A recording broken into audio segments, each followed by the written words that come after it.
અને હવે સૌથી પહેલા સાથે મળી 16 ગ્રંથનો પહેલો ગ્રંથ શ્રી યમનાષ્ટકમ એનું સાથે મળીને આપણે પારાયણ કરીશું.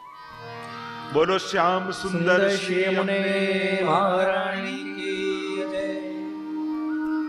નમામિ યમુનામહં સકલ સિદ્ધિ હેતું મુદા મુરારી પદ પંકજ સુરદ મંદરેણુકટાં તટસ્થ નવકાનન પ્રકટ મોદ પુષ્પાંબુના સુરાસુર સુપૂજિત સ્મરપિતુ શ્રિયં બિભ્રતિં. એને ફેરવજો.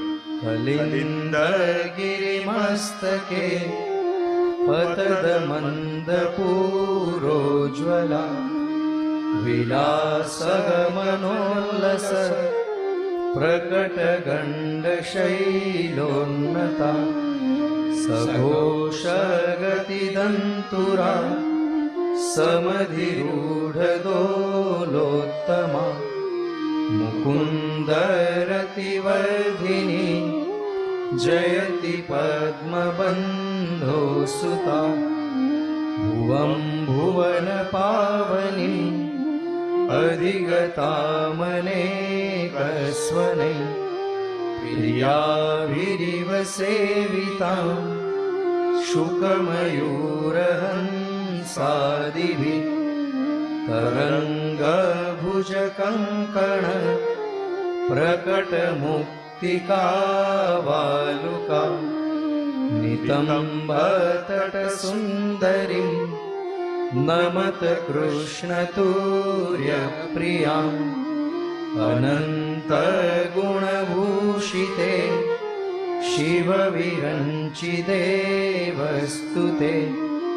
ઘનાઘન નિભે સદા ધ્રુવ પરાશરાવિષ્ટદે વિશુદ્ધ મથુરાતટે સકલ ગોપ ગોપીવૃતે કૃપા જલધિ સંશ્રિતે મમ મન સુખં ભાવય યયા ચરણ પદ્મજા મુરરિપો પ્રિયં ભાવુકા સમાગમનતો ભવ સકલ સિદ્ધિદા તયા સદૃશતામિયા કમલજાસપત્નીવય હરિપ્રિય કલિંદયા મનસી મે સદા સ્થીયતામ. નમોસ્તુ યમુને સદા તવ ચરિત્રમત્યદ્ભુતં ન જાતુ યમયાતના ભવતિ તે પય પાનત યમોપી ભગિની સુતા કથમુહંતિ દુષ્ટાનપી પ્રિયો ભવતિ સેવના તવ હરેર્યથા ગોપિકા મમાસ્તુ તવ સન્નિધૌ તરુણવત્વમેતાવતા ન દુર્લભતમારતિ મુરરિપો મુકુંદ પ્રિયે અતોસ્તુ તવ લાલના સુરધુનિ પરમ સંગમા તવૈવ ભુવિ કીર્તિતા ન તુ કદાપિ પુષ્ટિ સ્થિતે સ્તુતિં તવ કરોતિ કમલજાસપત્ની પ્રિયે હરેર્યદનુસેવયા ભવતિ સૌખ્યમા મોક્ષત ઇયં તવ કથાધિકા સકલ ગોપિકા સંગમ સ્મર શ્રમ જલાણુભિ सकल गात्र जय संगम तवाष्टकमिदं मुदा पठति सूरसूते सदा समस्तदुरितक्षयो भवति वै मुकुन्देरति तया सकलसिद्धयो मुररिपुश्च सन्तुष्यति स्वभावविजयो भवेत् वदति वल्लभ श्रीहरे इति श्रीमद्वल्लभाचार्य विरचितं श्री यमुनाष्टकस्तोत्रं संपूर्णं श्याम सुंदर श्री यमुने महारानी की जय। અને આ બધા જ પત્રો ભેગા કરી ફરી યમનાષ્ટકનું જે કવર છે એમાં તમે પધરાવી દેશો. આજે થોડો સમય અભાવ છે એટલે મંગલાચરણ રૂપ યમનાષ્ટકનું આપણે પારાયણ કર્યું. બાલબોધ અને એ અન્ય ગ્રંથો કાલથી આપણે પારાયણ કરીશું. કાલથી પૂજનનો ક્રમ કંકુ અક્ષત અને આરતીનો રહેશે અને ત્યારબાદ ગ્રંથોના પારાયણના ક્રમ તરફ આપણે જઈશું. કારણ કે જો પારાયણ કરવા જઈશું તો એનું રસ દર્શન થોડું સમય અભાવ થઈ જશે અને એટલા માટે આ બંને પત્રો હવે બંને કવર આ બધા ગ્રંથમાં પધરાવી દો એટલે આપના ગ્રંથમાં બિરાજમાન થઈ જાય. પાછા જે બોક્સ છે એમાં પાછા બંને પધરાવી દો અને હવે આગળના ક્રમ તરફ આપણે જઈશું.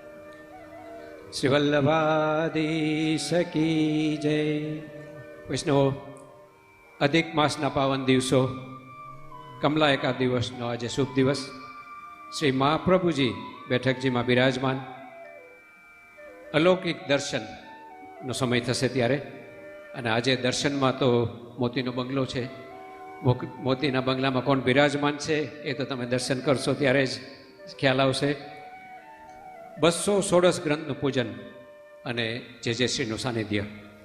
ખરેખર આપણે સૌ અહોભાગ્ય છે કે આ સુંદર મહોત્સવનો લાભ પ્રાપ્ત કરીશું 7 દિવસ. જે શ્રીએ જેમ સમજાવ્યું તેમ ઇંગ્લિશમાં એક લાઇનમાં જો કહું તો for the youth who are here, we all know the significance of Shrimad Bhagavad Gita. It was what Krishna Bhagwan, approximately 5,500 years ago, left as a message via Arjun for all of us on earth. And likewise, approximately 550 years ago, Sri Vallabh Prabhu, Emni Vanithi, he left a message for all of us through the questions that were raised by the Vaishnavas at that time, the items or the queries, the matters that had troubled them. And that Sodas Granth is what we are calling now Sri Vallabh Gita, and that's the benefit we are going to have for the next 7 days from JJ Sri. જે આ મહોત્સવની આપણા સૌ ઘણા જ સમયથી આતુરતાથી રાહ જોઈ રહ્યા હતા. અને એમ કહું કદાચ કે વૈષ્ણવ સંઘ ઓફ યુકેમાં તો 16 વર્ષથી મને લાગે છે રાહ જોઈ રહ્યા છે. તો આજે સમય આવી ગયો છે 16 ગ્રંથનો. તો આપશ્રીની આજ્ઞા અને પ્રેરણા હેઠળ આ મહોત્સવનો શુભ આરંભ આજથી થઈ રહ્યો છે અને સતત 7 દિવસ સુધી આપણે સૌ વલ્લભમય થવાના છીએ. 16 ગ્રંથ પર આપશ્રીના વચનામૃતની રસલહાણ થશે. વિનંતી કરું તે પહેલાં જે શ્રીને તો કઈ રીતે આપણે ઓળખીએ, કદાચ એના માટે આપણે 16 દિવસ જોઈએ ટુ ઇન્ટ્રોડ્યુસ જે Shri to all of us. પણ આપશ્રી દ્વારા સંસ્થાપિત આંતરરાષ્ટ્રીય વૈષ્ણવ સંઘની અનેક શાખાઓ વિશ્વભરમાં આજે પુષ્ટિમાર્ગીય પ્રવૃત્તિઓથી ગુંજી રહી છે. આપણે સૌને એ વાતનો ગર્વ છે કે આપશ્રી એવા પ્રથમ આચાર્યશ્રી છે કે જે વિશ્વના 5 ખંડમાં પુષ્ટિમાર્ગે હવેલી આપશ્રી દ્વારા નિર્માણ પામી ચૂકી છે.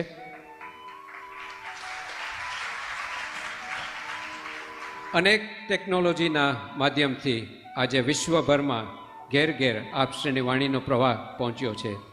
શ્રીમદ ભાગવતજી, ભગવદ્ ગીતા કે કોઈ પણ પુષ્ટિમાર્ગીય ગ્રંથ પર આપશ્રીના વચનામૃત આજે દરેક વૈષ્ણવ પરિવાર ઘરે બેઠા નિહાળી રહ્યા છે અથવા સાંભળી રહ્યા છે. પુષ્ટિમાર્ગીય પ્રવૃત્તિની સાથે આપશ્રી સામાજિક કાર્યોમાં પણ એટલા જ અગ્રેસર છે. વિદ્યાર્થીઓને શૈક્ષણિક સહાય તેમજ અનેક લોકોને મેડિકલ સર્વિસની સહાયક પણ મળે એ માટે પણ આપશ્રીના ખૂબ જ પરિશ્રમ થઈ રહ્યો છે. એક દીર્ઘદ્રષ્ટા, ભવિષ્ય વહેતા, બૃહદ વિચારસરણી અને સમષ્ટિનું કલ્યાણ ઈચ્છનારા આવા મહાપુરુષ, મહાન વિભૂતિ એવા પૂજ્યપાદ દ્વારકેશલાલજી મહોદયશ્રીના સમસ્ત પુષ્ટિ સંપ્રદાયક ગૌરવની લાગણી અનુભવે છે.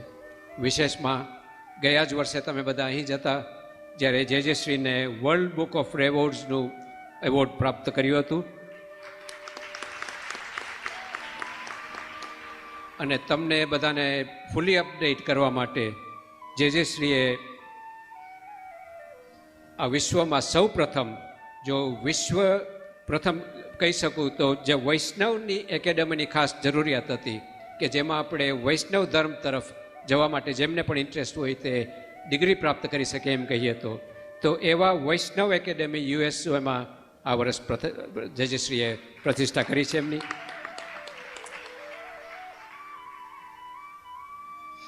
ફરી કોટી કોટી દંડવત પ્રણામ કરી પૂજ્ય આચાર્યશ્રીને વિનંતી કરું કે 16 ગ્રંથ મહોત્સવમાં આપ શ્રી વચનામૃતથી વર્ષાવો કે અમે સદાય વલ્લભ ગુણમાં ભીંજાયેલા રહીએ. શ્રી વલ્લભાધીશ કી જય. શ્રી ગોવર્ધન नाथ की जय, વલ્લભાધીશ धीश की जय, શ્યામ સુંદર શ્રી અમને महारानी की जय. चिंता संतान तारो यद पादाम्बुजरे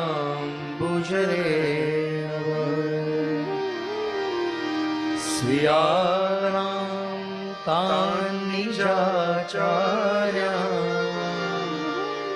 प्रणमामि मुहुर्मुहुः. यदनुग्रहतो जन्तुः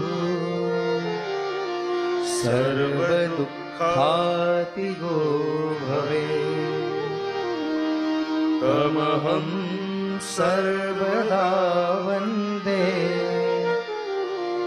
श्रीमद्वल्लभनन्दनम्. अज्ञानतिमिरान्धस्य ज्ञानाञ्जनशलाकया चक्षुरुन्मीलितं येन तस्मै श्री गुरुवे नमः. नमामि हृदयेशेषे लीलाक्षीराब्धिशायिनम् लक्ष्मीसहस्रलीलाभिः सेव्यमानं कलानिधिम्. चतुर्भिश्च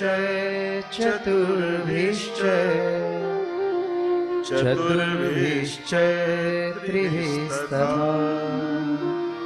षड्भिर्विराजिते योऽसौ पञ्चधारदेव.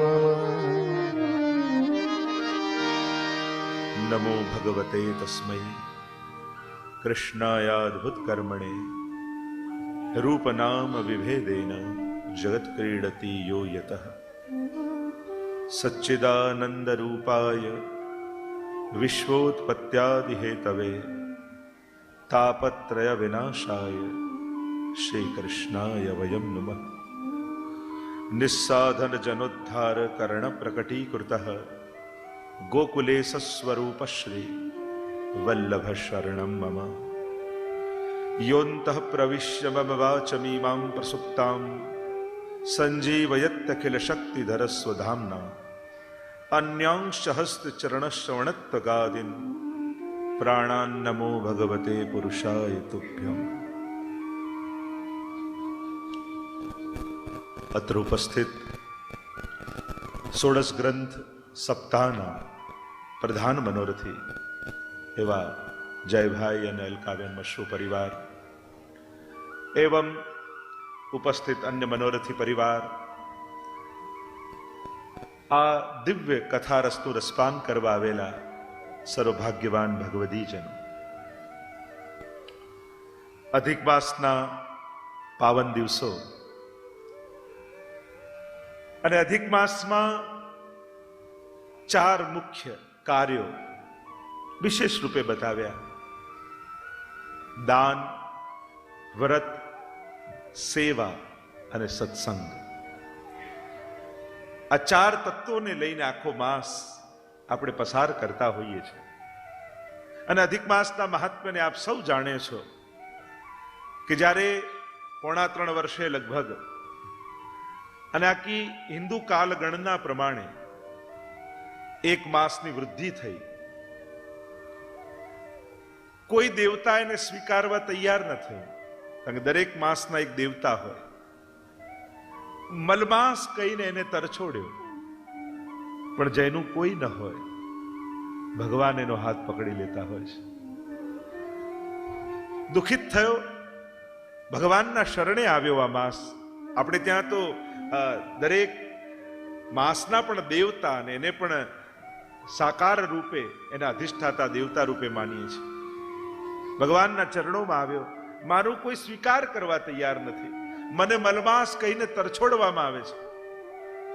પ્રભુ કહે, જેનું કોઈ ન હોય અને મારા શરણે આવે એને હું પોતાનો બનાવી દઉં. તું શરણે આવ્યો છું તો જા, હું તને વરદાન આપું છું. આજે તને કોઈ મલમાસ નહીં કહે, આજથી તારા અધિષ્ઠાતા રૂપે હું પોતે બિરાજમાન રહીશ અને તું પુરુષોત્તમ માસ રૂપે ઓળખાઈશ. અને એટલા માટે આ અધિક માસને આપણે પુરુષોત્તમ માસ કહીએ છીએ. અને અધિષ્ઠાતાનો અર્થ આ મહિનામાં, આ કાળમાં, આ સમયમાં જે કાંઈ પણ ભગવત કાર્યો આપણે કરીએ એનું ફળ ભગવાન પોતે આપે છે અને અનંત ગણું કરીને આપે છે. અને ભગવાનનો તો સ્વભાવ જ છે ને, માણસ એક બીજ વાવે, ભગવાન ગણીને એક પાછો નથી આપતા, એના અનંત ગણીને આપે છે. પ્રભુનો આ સ્વભાવ જ છે. પ્રભુ ગણીને આપતો નથી, પ્રભુ તો લૂંટાવે છે. નંદ મહોત્સવમાં એટલે જ આપણે ગણીને ના આપીએ, લૂંટાવી. કારણ કે પરમાત્મા લૂંટાવવા માટે આવ્યો છે, એ વાંટવા માટે આવ્યો છે. અનંત ગણું ફળ પરમાત્મા પોતે આપે છે. કારણ કે અન્ય જગ્યાએ કરેલા કર્મો, એ કર્મ પુણ્ય બને, પુણ્ય સદભાગ્ય બને અને સદભાગ્યો પછી આપણને સુખ આપે. આ સત્કર્મોના સુખ રૂપે આવવાનો રસ્તો છે. કરેલું કર્મ સીધું સુખ નથી આપી દેતું. કરેલું કર્મ સૌથી પહેલા પુણ્યમાં ફેરવાય છે. પુણ્ય સંચિત કર્મ રૂપે ભેગા થાય છે અને સંચિત કર્મો સદભાગ્ય બને છે અને પછી સુખ બનીને આવે છે. આ એક આખો રસ્તો છે સત્કર્મોને સુખ રૂપે ભોગવવાનો. પણ ભગવાન અધિષ્ઠાતા છે એટલે ભગવાન પોતે સીધા સુખ રૂપે જીવના સત્કર્મોને પાછું વાળે છે. કારણ કે ભગવાને વાયા કર્મ આવવાની જરૂર નથી. આ જ છે કર્મની ઉપર કૃપાનો સિદ્ધાંત. કર્મનો સિદ્ધાંત બહુ પ્રસિદ્ધ છે કે કઈ રીતે કર્મો માણસને ફળ આપે. એ બહુ પ્રસિદ્ધ ગીતાજીમાં ભગવાને બતાવ્યું. પણ આપણો માર્ગ તો પુષ્ટિ માર્ગ છે, કૃપાનો માર્ગ છે. એટલે કૃપા વાયા કર્મ થતી નથી, વાયા ભાગ્ય થતી નથી. કૃપા એટલે ભગવાન સીધું ડાયરેક્ટ સુખ જીવને આપે, એને કહેવાય કૃપાનો માર્ગ. અને એટલા માટે કર્મનો સિદ્ધાંત જુદો છે ને કૃપાના સિદ્ધાંત જુદા છે. એટલે જ કર્મના સિદ્ધાંતની ઉપર કૃપાનો માર્ગ કહેવાયો છે. આ પુરુષોત્તમ માસ એટલે ભગવાનનો માસ. અહીંયા તમારા કરેલા કર્મો ડાયરેક્ટ ભગવાન જુએ છે. અહીંયા તમારી ફેરવેલી માળા ડાયરેક્ટ ભગવાન ગણે છે. અહીંયા તમારા કરેલા પાઠ ડાયરેક્ટ ભગવાન સાંભળે છે. કારણ કે આ માસના અધિષ્ઠાતા ઈશ્વર છે, પુરુષોત્તમ છે, ભગવાન છે. અને એટલા માટે આ માસની વિશેષ મહિમા આપણે ત્યાં ગવાય છે. કારણ કે જ્યારે કોઈ સત્કર્મ કરો છો ત્યારે સ્થાન અને કાલ આ બંનેનું બહુ મહત્વ હોય છે. યજ્ઞના માર્ગમાં, કર્મ માર્ગમાં તો દેશ, કાલ, દ્રવ્ય, કર્તા, કર્મ અને મંત્ર, આ 6 વસ્તુની શુદ્ધિ હોય ત્યારે આપણા કરેલા યજ્ઞ યાગાદી ફલિત થાય. પણ સત્કર્મમાં પણ, ભજનમાં પણ, ભક્તિમાં પણ આ 2 વખતનું બહુ 2 તત્વોનું મહત્વ આપણે ત્યાં કહ્યું છે. એક સ્થાન, ભગવત નામ લીધું બરાબર છે, ક્યાં બેસીને લીધું, કોની આગળ બેસીને લીધું, એની મહત્તા છે. હવે એ જ માળા આપણે ઘરે ફેરવીએ અને એ જ માળા તમે ગિરિરાજજીની તરેટીમાં બેઠા હો અને ગિરિરાજજીની સન્મુખ માળા ફેરવો, તમને ફરક ન લાગે? એ ભૂમિનો સ્પર્શ જ તમારી અંદર ભક્તિનો ઉદય કરી દે છે. સ્થાનની મહત્તા છે, એમ જ કાલની પણ મહત્તા છે. કયો કાલ ચાલી રહ્યો છે. ઘણી વાર કાલ માટેના, એમ તો કાલ પણ ભગવાનની વિભૂતિ છે એમ ગીતાજીમાં કહ્યું છે. કાલોસ્મી એમ કહીને ભગવાન કહે છે. કાલને પણ વિભૂતિ માનવામાં આવી છે. અને એટલા માટે કયો કાલ, આપણે એમ કહીએ ને, કાલના પણ અનેક 6 માસની રાત્રિ ભગવાને કરી દીધી રાસમાં, એમ કહીએ. આપણને લાગે કે દિવસ એક, પૂર્ણિમા 6 માસની કઈ રીતે થાય? અરે આ તો લીલા છે ને. 3 કલાકની મૂવી જુઓ, એમાં હીરો નાના છોકરામાંથી ગરડોય થઈ જાય. તમે કોઈ મૂવી જુઓ છો, છે 3 કલાકનો ટાઈમ ફ્રેમ, પણ પેલાના જીવનજીને બતાવવા જાઓ તો એ નાનપણના બાળકમાંથી લઈ જન્મ લે ત્યાંથી લઈને વૃદ્ધ થઈ જાય ત્યાં સુધીની કથા આવી જાય. હોય 3 જ કલાક. એમ ભગવાનની આ તો લીલા છે ને, લોકવત્તુ લીલા કૈવલ્યમ. અને પ્રભુ એક જ દિવસમાં 6 માસની રાત્રિ પણ કરી શકે. એ 6 માસનો અનુભવ જીવાત્માને થાય. અને આખી એની ચર્ચા આપણે ત્યાં અનેક પ્રકાર. તો કાલ બહુ મહત્વનો છે. આપણે બધા જ ભાગ્યશાળી છીએ, પુરુષોત્તમ માસનો કાલ ચાલી રહ્યો છે. અને સૌભાગ્યશાળી છો આપ બધા જ. તમારી સન્મુખ 16 ગ્રંથ બિરાજમાન છે. એનું પૂજન, આરાધન, પાઠ, પારાયણ આ બધું તમે કરી રહ્યા છો. અને એટલા માટે આ અનેરો અવસર, આ સૌભાગ્યનો અવસર આપણા આંગણે આવ્યો છે. આપણે બધા જ એક પણ ક્ષણને ચૂક્યા વગર કાલે શાર્પ સમયસર આપણી આ કથાનો પ્રારંભ કરી દઈશું. કથા છે, સાથે ઉત્સવો છે, આરાધન છે, પારાયણ છે. આ બધાનો મહામહોત્સવ આપણે પુરુષોત્તમ માસમાં ઉજવી રહ્યા છીએ. ઘણા સમય પૂર્વનો આ મનોરથ હતો કે 16 ગ્રંથ સપ્તાહ થાય, વૈષ્ણવો એનું પારાયણ કરે અને એવા પ્રકારથી આખો આ મહામહોત્સવ ઉજવીએ આપણે.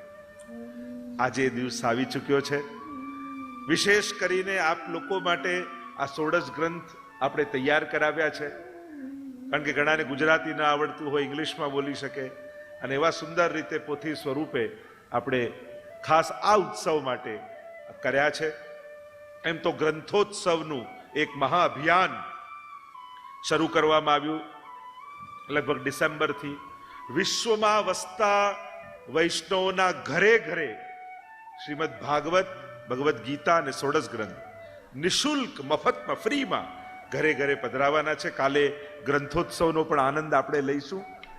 ઇન્ડિયામાં ઉજવાયું, ત્યાંથી ઓસ્ટ્રેલિયામાં ઉજવાયું, ત્યાંથી અમેરિકામાં ઉજવાયું, આફ્રિકામાં ઉજવાયું, અને હવે પ્રતિકાત્મક રૂપે કાલે અહીંયા ગ્રંથોત્સવનો આપણે પ્રારંભ કરીશું.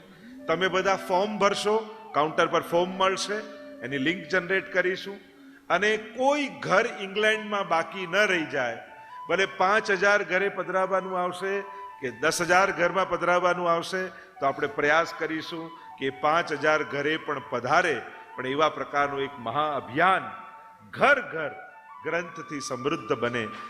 પહેલી વાર પુષ્ટિ માર્ગના ઇતિહાસમાં આવું એક વૈશ્વિક અભિયાન ઉજવવા જઈ રહ્યું છે.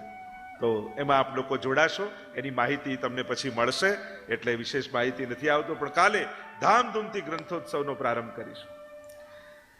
તો આ 16 ગ્રંથ અભિયાન પહેલી વાર, કારણ કે હંમેશા વૈષ્ણવ સમાજ ગ્રંથોથી દૂર ભાગતો રહ્યો છે, અને એને કારણે અનેક ગેરસમજ, અનેક અંધશ્રદ્ધાઓ, અનેક મનોકલ્પિત ધારણાઓ, કેટલીક ખોટી પરંપરાઓ આપણા સંપ્રદાયમાં પ્રવેશી ગઈ. કારણ આપણે અનુકરણ કર્યું પણ નોલેજ ન લીધું. આપણે કઈ રીતે પુષ્ટિ માર્ગને ફોલો કરીએ છીએ? પેલા બહેન કરે છે આવું તો આપણે આમ કરવાનું, ત્યાં આપણે આમ સાંભળ્યું એટલે આમ કરવાનું. આપણું જ્ઞાન અનુકરણથી આવ્યું છે, સ્વાધ્યાયથી નથી આવ્યું. આ બહુ જ મોટો પાયાનો ફરક છે. જે રીતે આપણી પરંપરા ચાલી, એ પરંપરા પણ કોઈ ઓથેન્ટિક પર્સન પાસેથી નોલેજ લઈને ના આવી, પણ એકબીજાને જોઈને આવી. અને એને કારણે ક્યાંક ખોટું થતું હતું તો એ ખોટી પરંપરાઓ પણ ચાલી, અને જે સારું થતું હતું એ સારું પણ આવ્યું. બધું ખોટું જ આવ્યું છે એમ કહેવાનો અર્થ નથી. ખોટું તો ક્યાંક કોઈ એક બે વસ્તુ હોય, 90% તો બધું ઉત્તમ વડીલોની એક સુંદર ભાવના અને પરંપરાને જોઈને જ આપણે પુષ્ટિ માર્ગને ફોલો કરતા થયા. તો છતાંય જ્ઞાન પાયામાં ન હોય તો ભક્તિની ઇમારત પણ બહુ વાર સુધી ઊભી ન રહી શકે. એટલે એક અભિયાન વૈશ્વિક રૂપે પ્રારંભ કર્યો છે, સ્પિરિચ્યુઆલિટી વિથ નોલેજ, જ્ઞાન સાથેનું અધ્યાત્મ. અને જુદી જુદી એકેડેમીઓ જુદા જુદા દેશોમાં નિર્માણ કરી, અને કેમ સ્વાધ્યાય બેઝ, નોલેજ બેઝ, અધ્યયન બેઝ આપણે આપણી ભક્તિને બનાવીએ અને એ રીતે આગળ ચાલીએ, એનો એક પ્રયાસ થઈ રહ્યો છે. તો આજથી ષોડશ ગ્રંથ સપ્તાહનો પ્રારંભ. સીધા વિષય પર જો આવું, યમનાષ્ટકનું આપણે પારાયણ કર્યું. જો આ ષોડશ ગ્રંથ એ મહાપ્રભુજીના સાક્ષાત વાંગમય રૂપ આપણે માનીએ છીએ. વાંગનો અર્થ થાય વાણીમય, શબ્દમય. જેમ ભાગવતજી શ્રીનાથજી બાવાના 12 અંગ છે, એમ આ ષોડશ ગ્રંથ પણ મહાપ્રભુજીના અંગ રૂપ છે. જેમ આપણે ત્યાં 16 શણગાર કયા છે, તો આ વૈષ્ણવતાના 16 શણગાર રૂપ આપણા ષોડશ ગ્રંથ છે. 16 ગ્રંથો આપણે પૂર્વમાં વૈષ્ણવ સંઘમાં ક્લાસીસમાં લીધું હતું. એક શ્લોક મેં તમને શીખવાડ્યો હતો, અને શ્લોક તમને પ્રિન્ટ કરીને પણ આપ્યો હતો. યમના બાલ મુક્તાશ્ચ પુષ્ટિ સિદ્ધાંત રત્નમમ, પછી વિવેક કૃષ્ણ ચતુર્ભક્તિ જપ સંન્યાની સેવના. આ શ્લોક બધાને મોઢે કરવા પણ આપ્યો હતો એ ટાઈમે, કે આ એક શ્લોક યાદ કરો તો તમને 16 ગ્રંથો આવડી જાય. ષોડશ ગ્રંથો ક્રમ પ્રમાણે, જો ઘણીવાર આપણે પાઠ કરતા હોઈએ, મોટા ભાગે યમનાષ્ટક, કૃષ્ણાશ્રય, બહુ ચિંતા થાય તો નવરત્ન, ચતુશ્લોકી, અને આટલા 4-5 જે ગ્રંથો છે એનો પાઠ કરતા. પણ કેટલા સુંદર સુંદર ગ્રંથો આ ષોડશ ગ્રંથમાં બિરાજમાન છે, એના તો આપણને નામે ખબર નહોતું.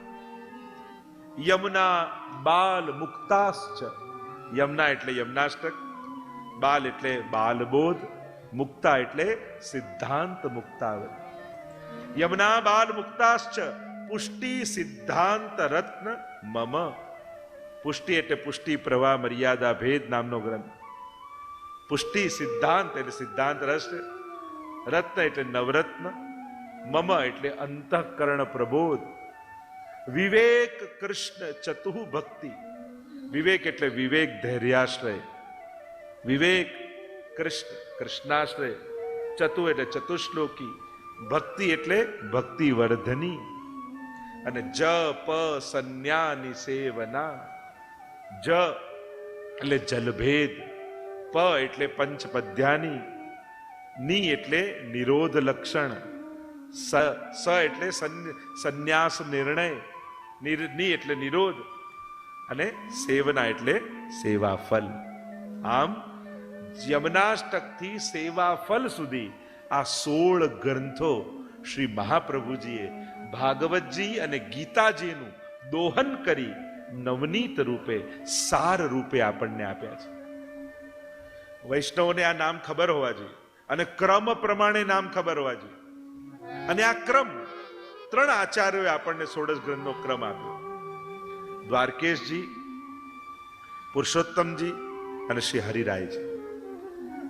આપણે જે ક્રમ પ્રમાણે ષોડશ ગ્રંથને બોલીએ છીએ એ શ્રી હરિરાય મહાપ્રભુજી આપેલો ક્રમ છે. ક્રમ એટલે અનુક્રમ. આના પછી આ ગ્રંથ, આના પછી આ ગ્રંથ, આના પછી આ ગ્રંથ. નહીં તો અન્ય મતોમાં, દ્વારકેશજીના મતોમાં ને ક્રમમાં ફરક આવે છે, પણ શ્રી હરિરાયજીનો જે ક્રમ છે એ ક્રમ જગ પ્રસિદ્ધ છે, સર્વમાન્ય છે. 16 ગ્રંથોની રચના, એટલે 16 એટલે 16 ગ્રંથો, એટલે નાના નાના 16 ગ્રંથો છે કે જે જુદા જુદા વૈષ્ણવો માટે યા સ્વ માટે યા સર્વ માટે શ્રી મહાપ્રભુજીએ પ્રગટ કર્યા છે. અને આનો ક્રમ જે છે એ પ્રમાણે જ આની રચના નથી થઈ. તમે માનો પહેલા યમનાષ્ટક, પછી બીજો બાલબોધ, ત્રીજો સિદ્ધાંત મુક્તાવલી, તો ક્રમ જે રીતે છે એ રીતે રચાયું નથી.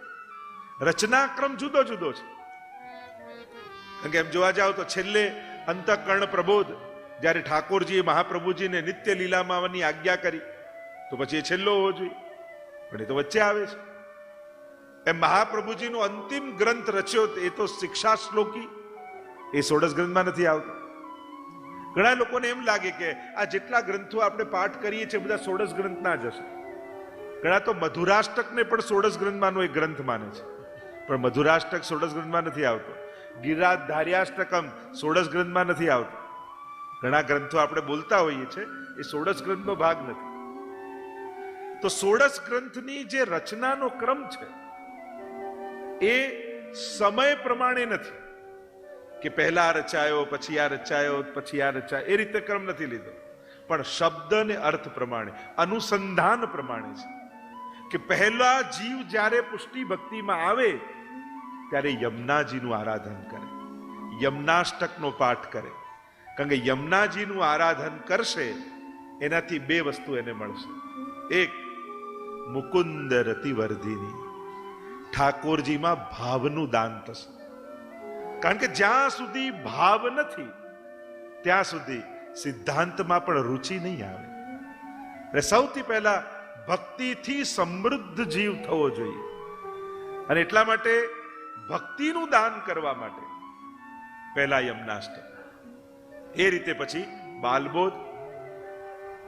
બાલબોધમાં મહાપ્રભુજી અન્ય મતોને બતાવ્યા કે જ્યારે તમે ભક્તિ માર્ગમાં પ્રવેશ કરો છો, આધ્યાત્મિક માર્ગમાં જ્યારે તમે પ્રવેશ કરો છો ત્યારે તમારી સામે કેટલા ઓપ્શન હોય છે, તમારે શું મેળવવું છે એ પ્રમાણે ઈષ્ટ નક્કી કરો, ઈષ્ટ પ્રમાણે આરાધન નક્કી કરો, ત્યારે થઈ તમે જે લક્ષ્ય નક્કી કર્યું છે ત્યાં સુધી પહોંચી શકશો.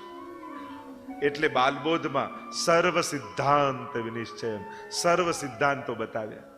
ત્યાંથી આગળ જાઓ એટલે સિદ્ધાંત મુક્તાવલી આવે, પછી સ્વ સિદ્ધાંતની વાત આવે. તમે નક્કી કર્યું કે ના, મેં બધો જ અધ્યયન કર્યું પણ મારે મોક્ષ નથી જોઈતો, મારે તો પુષ્ટિ ભક્તિ, પુષ્ટિ પુરુષોત્તમને પામવા છે. જે પરમ ફલ બતાવ્યું છે એ પ્રેમ લક્ષણા ભક્તિની સિદ્ધિ કરવી છે. તો મહાપ્રભુજી સ્વ સિદ્ધાંત વિનિશ્ચયમ, પોતાનો સિદ્ધાંત સિદ્ધાંત મુક્તાવલીમાં બતાવે કે હા, જો હવે આ પામવું છે તો હવે આ રીતે સિદ્ધાંતોનું પાલન કરો. અને એમ કરતા કરતા અત્યારે હું પછી પૂર્વ પક્ષ ને ઉત્તર પક્ષ ને એ રીતે અનુસંધાન મેળવતો જઈશ જ્યારે જ્યારે એ ગ્રંથ લઈશ.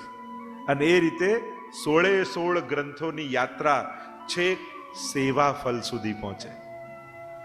કે પરમ ફલ શું? તો કે ભૂતલ પર કરેલી સેવા, અને જેણે ભૂતલ પર સેવા કરી એના 3 ફલ મળે: અલૌકિક સામર્થ્ય, અને જે સાયુજ્ય, અને સેવો ઉપયોગી દેહ. આ પછી સેવામાં જે અહીંયા ભૂતલ પર સેવા ફલ થઈ, એટલે સેવાનું ફળ નથી, સેવામાં ફલ છે. કારણ કે એ જ સ્વરૂપની સેવા કરતા કરતા એ જ સ્વરૂપ ફલાત્મક થઈ જશે, એ જ સેવા ફલાત્મક થઈ જશે. એ તો જ્યારે સેવા ફલની ચર્ચા કરીશું ત્યારે ચર્ચા કરીશું. એટલે અંતિમ સેવા ફલ નિત્ય લીલામાં અલૌકિક સ્વરૂપ ધારણ કરી અને યુગલ સ્વરૂપની અખંડ સેવામાં જીવની ગતિ. તો આમ યમનાષ્ટકથી લઈ છેક સેવા ફલ સુધી,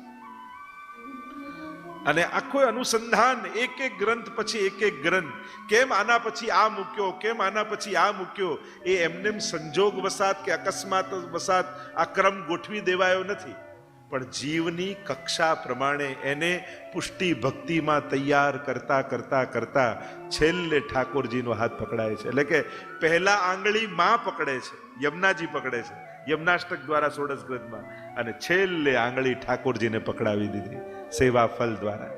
અને આપણી યમુનામાં અને આપણા શ્રીનાથજી બાબા એ બંને હાથની એક એક આંગળી પકડી આ જીવને, આ દૈવી જીવને પોતાના નિત્ય લીલા ધામમાં લઈ જાય છે. તો આવી આખી એ પ્રક્રિયા ષોડશ ગ્રંથની શ્રી મહાપ્રભુજી આપણને બતાવી છે, આપણા આચાર્યોએ આપણને બતાવી છે. એવા આ દિવ્ય ષોડશ ગ્રંથ સાક્ષાત શ્રીમદ ભાગવતજી, અને ભાગવતજીની પણ સમાનતા ષોડશ ગ્રંથ સાથે કરી છે. જે સમાનતા બતાવવામાં આવી ભાગવતજી સાથે, કારણ કે કોઈ કે આ ષોડશ ગ્રંથની કથા સાંભળવી કે ભાગવતની કથા સાંભળવી, અરે આ બંનેમાં ફરક જ નથી. ભાગવત સુધા રસ મથ કે અપનો પંથ જતાયો, તુમ શરણાગત આયો શ્રી વલ્લભ તુમ શરણાગત. ભાગવત રૂપી ભાગવત સમુદ્ર મથન ક્ષમ, મહાપ્રભુનું નામ છે ને. ભાગવત રૂપી રસસાગરનું મંથન કરી જે નવનીત નીકળ્યું. કારણ કે જ્યારે ક્ષીરસાગરનું મંથન કર્યું, સમુદ્ર મંથન કર્યું, એમાંથી 14 રત્નો નીકળ્યા હતા. પણ આ ભાગવત રૂપી સમુદ્રનું મંથન કર્યું તો મહાપ્રભુજી 16 રત્નો બહાર કાઢ્યા છે. અને એ જ આ ષોડશ ગ્રંથ છે. જેમ સરખામણી કરી, સંક્ષિપ્તમાં ચર્ચા કરું તો ભાગવતનું જ એ જ વાત ષોડશ ગ્રંથમાં છે. એટલે ક્યારે પણ મહાપ્રભુજીના ગ્રંથોને ભાગવતજીથી ઇતર નહીં માનવા, જુદા નહીં માનવા. કારણ કે મહાપ્રભુજીએ ભાગવત સિવાય બીજું કંઈ કહ્યું જ નથી. ભાગવતના જ આ નીકળેલા રત્નો આપણને જુદા જુદા ગ્રંથો રૂપે આપ્યા છે. એટલા માટે 16 ગ્રંથોની જો સમાનતા ભાગવત સાથે કરું તો ભાગવતમાં પ્રથમ સ્કંદ એ અધિકાર લીલા છે. વક્તા અને શ્રોતાના અધિકાર બતાવવામાં આવ્યા. તો ષોડશ ગ્રંથમાં પણ ષોડશ ગ્રંથના પ્રથમ સ્કંદની સમાનતા પંચપદ્યાની અને જલભેદ એ પ્રથમ સ્કંદ રૂપ છે. કારણ કે પંચપદ્યાનીમાં શ્રોતાઓના ભેદ મહાપ્રભુજી બતાવ્યા કે કેટલા પ્રકારના શ્રોતા હોય છે, અને જલભેદમાં વક્તાઓના લક્ષણ બતાવ્યા, અને એની સરખામણી જલ સાથે કરી કે કેટલા પ્રકારના જલ, જે 20 પ્રકારના, અને જેની ચર્ચા આગળ આપણે જલભેદમાં કરીશું. અને 20 આ જલભેદ જલની સાથે વક્તાઓના લક્ષણ બતાવ્યા. તો પ્રથમ સ્કંદ એ પંચપદ્યાની અને જલભેદ ગ્રંથ છે. બીજો સ્કંદ એ અધિકાર, જેમ પહેલો સ્કંદ અધિકાર લીધા, બીજા સાધન લીલા. જેનો જેવો અધિકાર એવા સાધન. તો પુષ્ટિ ભક્તિમાં સાધન આપનારું કોણ છે? તો કે સાધન શું છે? તો કે ભાવત સાધન છે. હરિરાયજી વારે ઘડી શિક્ષાપત્રમાં કહે છે ને કે ભાવત સાધન છે ને ભાવ જ ફળ છે. તો એ ભાવને આપનારા કોણ? તો કે શ્રી યમુનાજી. એટલે યમનાષ્ટક એ દ્વિતીય સ્કંદ રૂપ છે ભાગવતજી. ત્રીજા સ્કંદમાં સર્ગ લીલા છે. સર્જનમ સર્ગ, દૈવી સર્ગ અને આસુરી સર્ગ. આમ બંને પ્રકારની સૃષ્ટિ પ્રભુ સર્જન કરે છે. તો ષોડશ ગ્રંથમાં પુષ્ટિ, પ્રવાહ, મર્યાદા, ભેદ, આ જે ગ્રંથ છે ને એમાં 3 પ્રકારની સૃષ્ટિ મહાપ્રભુજી કહે પ્રગટ કરી પ્રભુએ. પુષ્ટિ સૃષ્ટિ, મર્યાદા સૃષ્ટિ અને પ્રવાહી સૃષ્ટિ. તો આ ત્રીજા સ્કંદની સમાનતા થઈ. ચોથો સ્કંદ એ વિસર્ગ લીલા, વિવિધ પ્રકારના સર્ગો, અને એમાં પણ વિસર્ગ લીલામાં પણ 4 પ્રકરણ મહાપ્રભુજી બતાવે છે ચોથા સ્કંદમાં. ધર્મ, અર્થ, કામ અને મોક્ષ. આ 4 પ્રકરણ બતાવ્યા મહાપ્રભુજીએ ચોથા સ્કંદમાં. તો એ 4 પુરુષાર્થની ચર્ચા શેમાં આવી? તો કે બાલબોધમાં. બાલબોધમાં કાલે આપણે જ્યારે ચર્ચા કરીશું બાલબોધની, ત્યારે ધર્મ, અર્થ, કામ અને મોક્ષ, આ ચત્વાર ઋષિના, આ 4 વાત ઋષિઓએ અને વેદોએ બતાવી છે, અને એની ચર્ચા બાલબોધમાં આવશે. પંચમ સ્કંદ એ સ્થાન લીલા, અને પંચમ સ્કંદમાં કાલગણના આદિ આવે છે. અને અત્યારે બહુ ચર્ચા નથી કરતો. પંચમ સ્કંદમાં ભરત મુનિનું આખ્યાન જે ચર્ચા કરી, અને એ ભરત રાજાને મનમાં ગ્લાનિ થઈ કે અરે હું બધું છોડીને ભગવત ભજન કરવા, પ્રભુની આજ્ઞામાં રહેવા માટે આવ્યો ને ન પાડી શક્યો, અને અંતર્ગ્લાનિ થઈ. એમ જ એ પંચમ સ્કંદની સમાનતા અંતઃકરણ પ્રબોધ સાથે કરી. કારણ કે મહાપ્રભુજીને 3 વાર ભગવદ આજ્ઞા થઈ. ભરત મુનિને 3 જન્મની કથા આવે છે કે પેલા રાજા હતા, પછી હરણ બન્યા, પછી પાછું થયું. અને એ રીતે મહાપ્રભુજીને પણ અંતઃકરણમાં ગ્લાનિ થઈ કે 3 વાર ભગવદ આજ્ઞા થઈ, મેં માની નહીં. અને અંતઃકરણ પ્રબોધ એ 5મા સ્કંદની સમાનતા બને. 6ઠ્ઠો સ્કંદ એ પુષ્ટિ લીલા, પોષણમ તદનુગ્રહ. અને એ પુષ્ટિની પ્રાપ્તિ ક્યારે થાય? તો એ પુષ્ટિની પ્રાપ્તિ માટે 2 ગ્રંથ, સિદ્ધાંત મુક્તાવલી અને ભક્તિ વર્ધિની. આ 6ઠ્ઠા સ્કંદની, કારણ કે અનુગ્રહ છે ને, કૃપા કેમ થશે? અનુગ્રહ મેં નિયામક, એમ ત્યાં કહ્યું ને 16 ગ્રંથમાં કે અનુગ્રહ જ પુષ્ટિ માર્ગમાં નિયામક છે. એટલે સિદ્ધાંત મુક્તાવલી ને ભક્તિ વર્ધની આ 6ઠ્ઠા ગ્રંથ રૂપ છે. 7મ સ્કંદ કર્મ વાસના. જેમ ભાગવતમાં 7મ સ્કંદમાં સદવાસના, અસદવાસના, મિશ્ર વાસના, એવી અનેક પ્રકારની વાસનાઓ જીવનમાં છે, ઈચ્છાઓ છે. એમાંથી મુક્ત કેમ થવાય? તો કે વિવેક ધૈર્ય દ્વારા આશ્રયને સિદ્ધ કરો તો જ કર્મ વાસનાઓમાંથી મુક્ત થવાય. એટલે 7મો સ્કંદ એ મહાપ્રભુજીનો વિવેક ધૈર્યાશ્રય ગ્રંથની સમાનતા છે. 8મો સ્કંદ, 8મ સ્કંદ એ મન્વંતર લીલા, સદ્ધર્મ જેને કહેવાય, કે જેમાં ધર્મનું વર્ણન છે.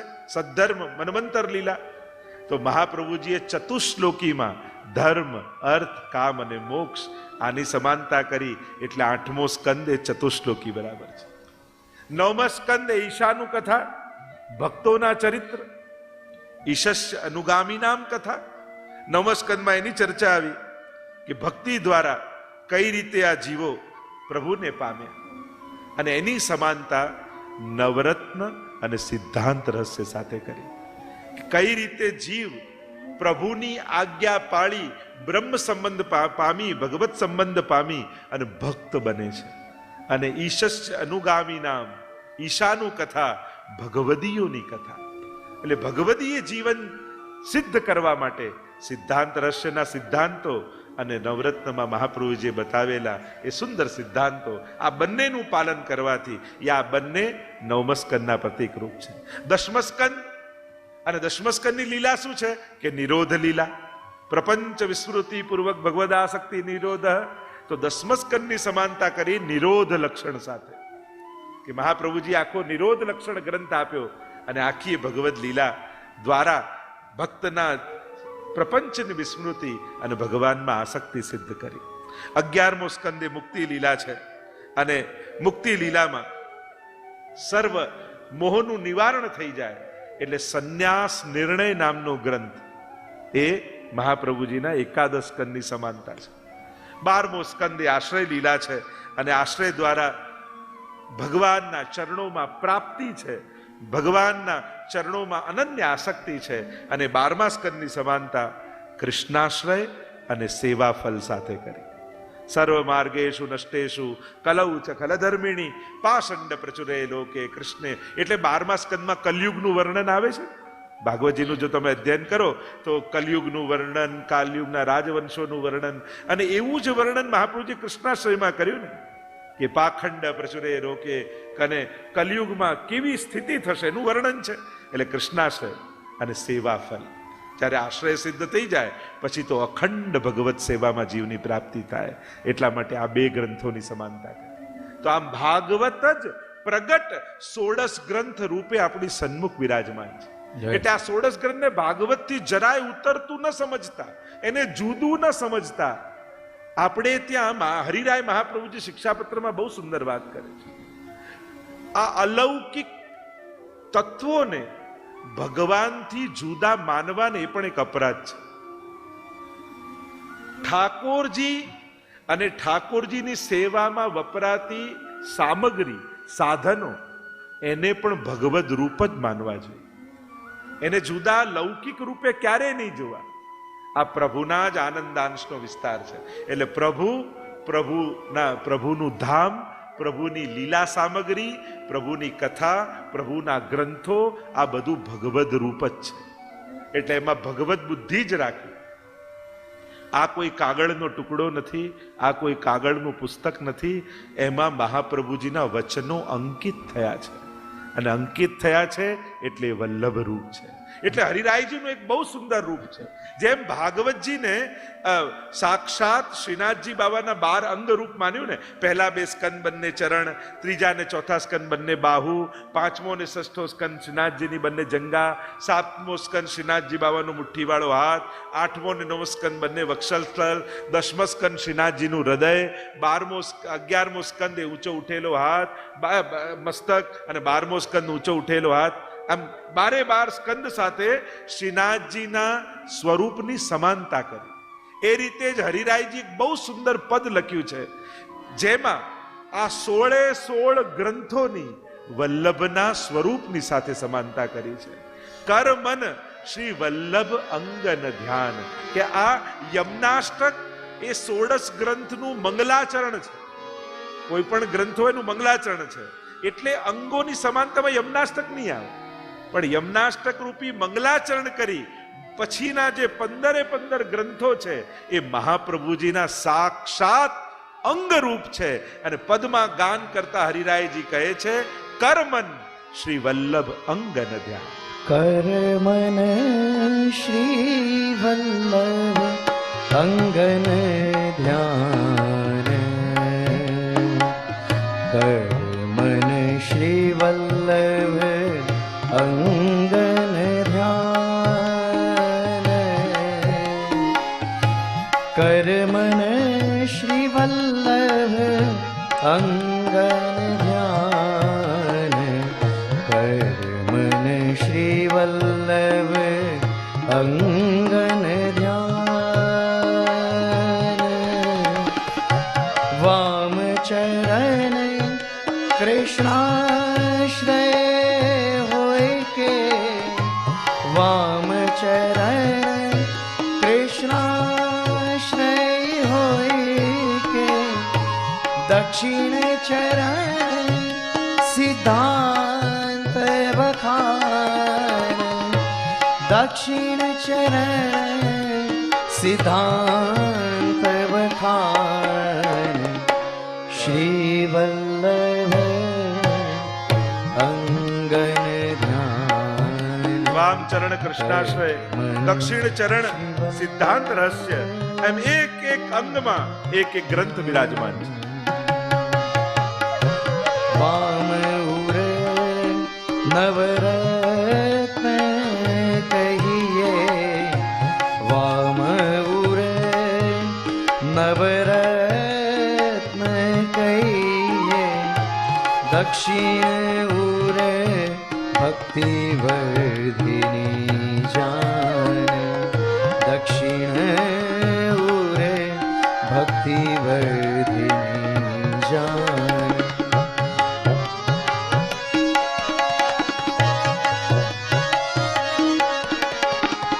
वाम भुजाल विवेक धैर्य जान के, वाम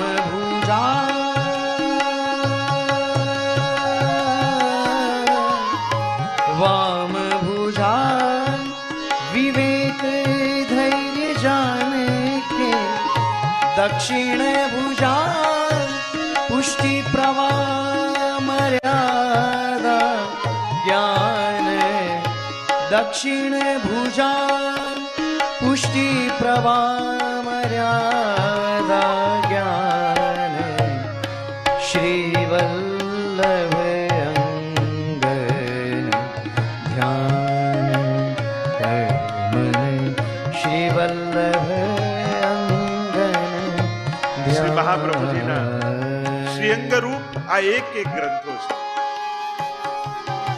કીર્તન થોડું લાંબુ છે એટલે સમય આપણી પાસે અભાવ છે, પણ એક અંગરૂપ આ એક ગ્રંથો છે. એવા દર્શન શ્રી હરિરાય મહાપ્રભુજી કરે.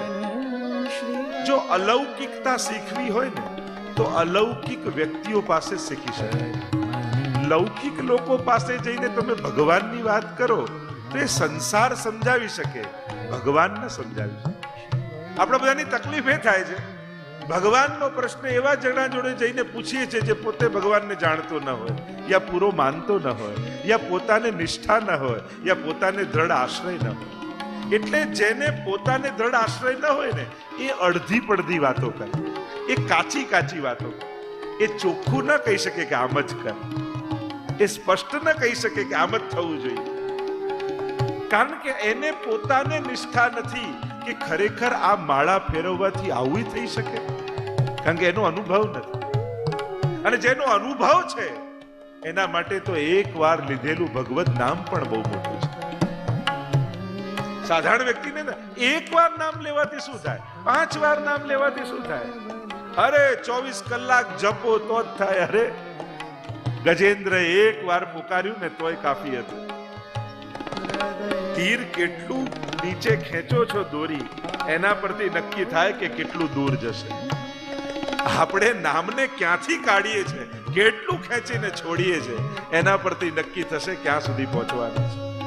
અને એટલા માટે ભગવાન વિષયક પ્રશ્નો જેની બુદ્ધિ બહુ લૌકિક હોય ને એની જોડે નહીં કરે, કારણ કે એ તમને અલૌકિકતામાંથી લૌકિકતા તરફ લઈ જશે, ક્યાંક તમને પણ ભગવાનમાં શંકા પેદા કરી દેશે. અને એટલા માટે હરિરાય મહાપ્રભુજી જેવા આચાર્યો આપણને મળ્યા છે. પૂછવું હોય તો શિક્ષાપત્ર ખોલીને પૂછો ને, પૂછવું હોય તો ષોડશ ગ્રંથ ખોલીને પૂછો ને, પૂછવું હોય તો 84 વૈષ્ણવ કોઈ એકનો દરવાજો ખટખટાવીને એની વાર્તા ખોલો, તમને બધાએ સમાધાન મળી જશે. શ્રી વલ્લભને, શ્રી પ્રભુને કોણ જાણે છે, એની જોડે આ બધી વાત થાય.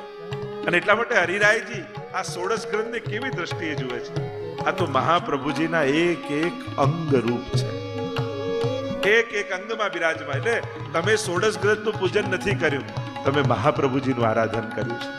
તમે વંદન કરી આરતી કર્યા, એ ષોડશ ગ્રંથનું નથી કર્યું, મહાપ્રભુજીનું કર્યું છે. આ પુસ્તક મસ્તક સુધી પહોંચશે અને મસ્તકમાં રહેલું જ્ઞાન હસ્તક બની જશે.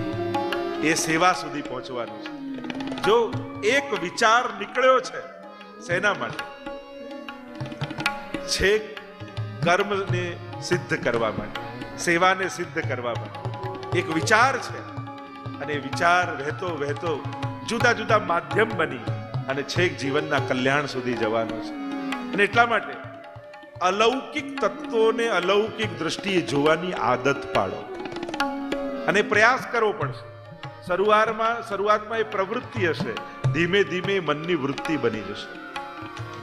જીવનના સમાધાન તમારી લૌકિક બુદ્ધિએ કાઢવા જશો ને તો ઝઘડા, ક્લેશ અને કોર્ટ કચેરી સિવાય બીજું કાંઈ યાદ નહીં આવે.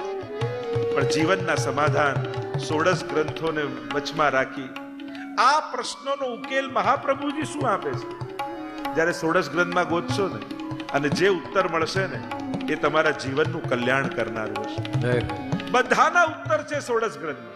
વિવેક, ધૈર્યાશ્રય આદિ એવા ગ્રંથો છે ને, જીવનના દરેક પ્રશ્નોના ઉકેલ એમાં સમાયેલા છે, દરેક મૂંઝવણોના સમાધાન એમાં છે. એટલે નક્કી કરો, મારા જીવનના પ્રશ્નોના ઉકેલ મારે કોઈ લૌકિક વ્યક્તિને નથી પૂછવા, મારા ગુરુ પાસે સમાધાન લેવું છે, મારા વલ્લભ પાસે સમાધાન લેવું છે. મારે હવે મારું જીવન એની આજ્ઞામાં જીવવું છે. જો કોઈની આજ્ઞામાં રહેવું એ બંધન નથી, ભક્ત માટેની સર્વોચ્ચ અવસ્થા છે.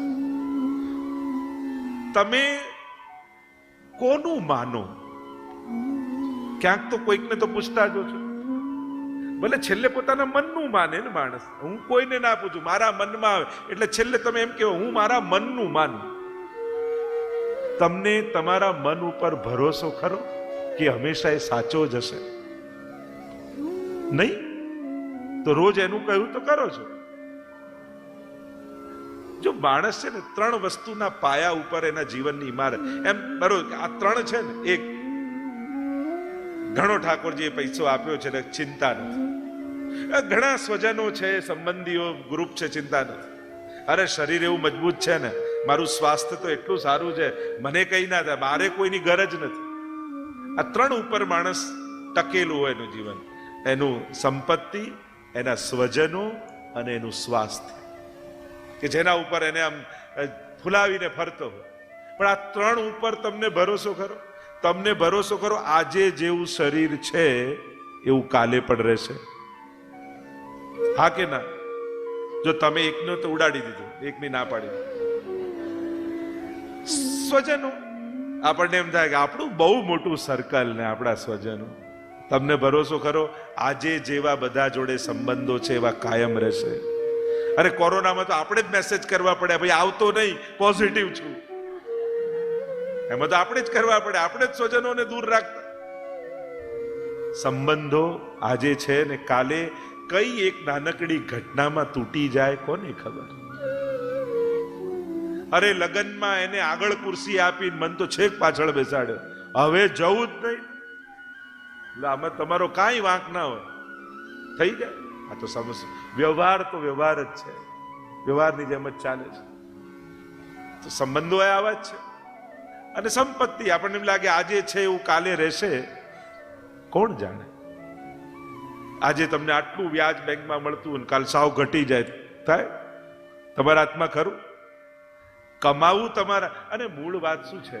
આપણે બુદ્ધિ અને મહેનતથી ઘર બાંધી શકીએ, ઘર લાવી શકીએ, ઘરનું સુખ મેળવી શકીએ, પણ ઘરમાં સુખ એ તો ઈશ્વરની કૃપાથી જાય.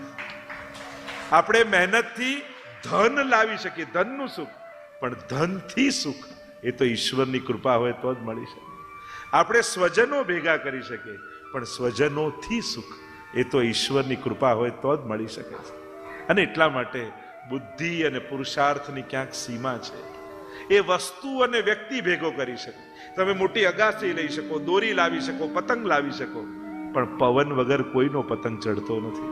અને પવન તો ઈશ્વર જ ચલાવી શકે એમ છે. જ્યારે આ ગણિત જીવનના સમજમાં આવી જશે ને, ત્યારે જીવનની દશા અને દિશા બંને બદલાઈ જશે. આ આચાર્યોની વાણીઓ એ તો આપણા જીવનની આંખો છે ને. પાંખ તો ભગવાને આપી છે કે બળ આપ્યું, પુરુષાર્થ આપ્યું, બુદ્ધિ આપી, શરીર આ બધું આપ્યું, પણ આંખ વગરની પાંખો કઈ દિશામાં ઉડાડીને લઈ જાય આપણને કોઈને ખબર નથી. અને એટલા માટે પ્રયાસ કરજો, આશ્રય કરજો. લૌકિક લોકોની બુદ્ધિ ઉપર ભરોસો નહીં, આપણા ગુરુની બુદ્ધિ, આપણા ગુરુની વાણી, આપણા ગુરુના વચનો ઉપર વિશ્વાસ રાખો. મારા મહાપ્રભુજી મને જે માર્ગ બતાડે છે એમાં જ મારું કેવલ કલ્યાણ છુપાયેલું છે. બીજે બધે જ ક્યાંક સલાહ છે, સૂચન છે, સંકેત છે, ઉપદેશ છે, આદેશ છે, બધું બરાબર, પણ માણસના બુદ્ધિની સીમા છે.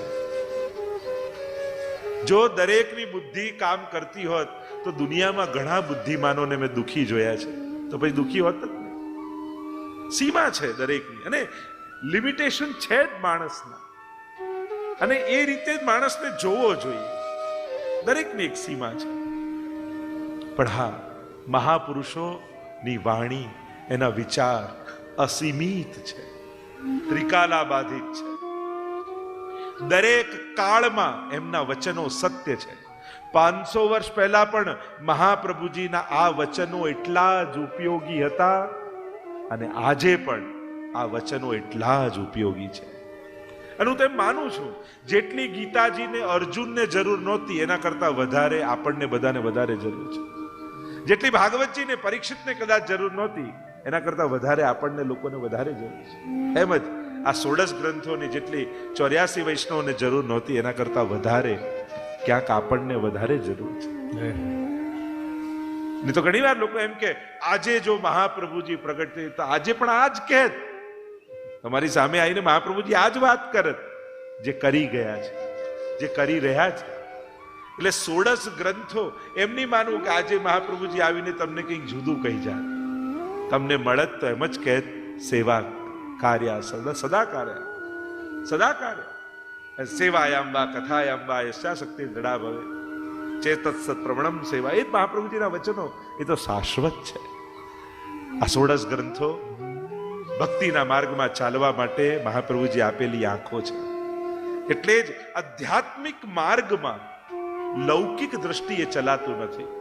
એટલે જ મહાપુરુષોનો આશ્રય કરવો પડે છે. ગુરુનો આશ્રય કેમ કરવો પડે? અજ્ઞાન તિમિરાંધસ્ય જ્ઞાનાંજન શલાકયા. આપણે ભક્તિના માર્ગમાં ચાલવા માટે આંધળા છીએ, અને અંધ વ્યક્તિ કેટલું ચાલી શકે? એને કોઈનો હાથ પકડવો પડે, ક્યાંક કોઈના હાથથી માર્ગદર્શન લેવું પડે, અને કાં એને આંખો જોઈએ. ગુરુ કૃપા શું કરે છે?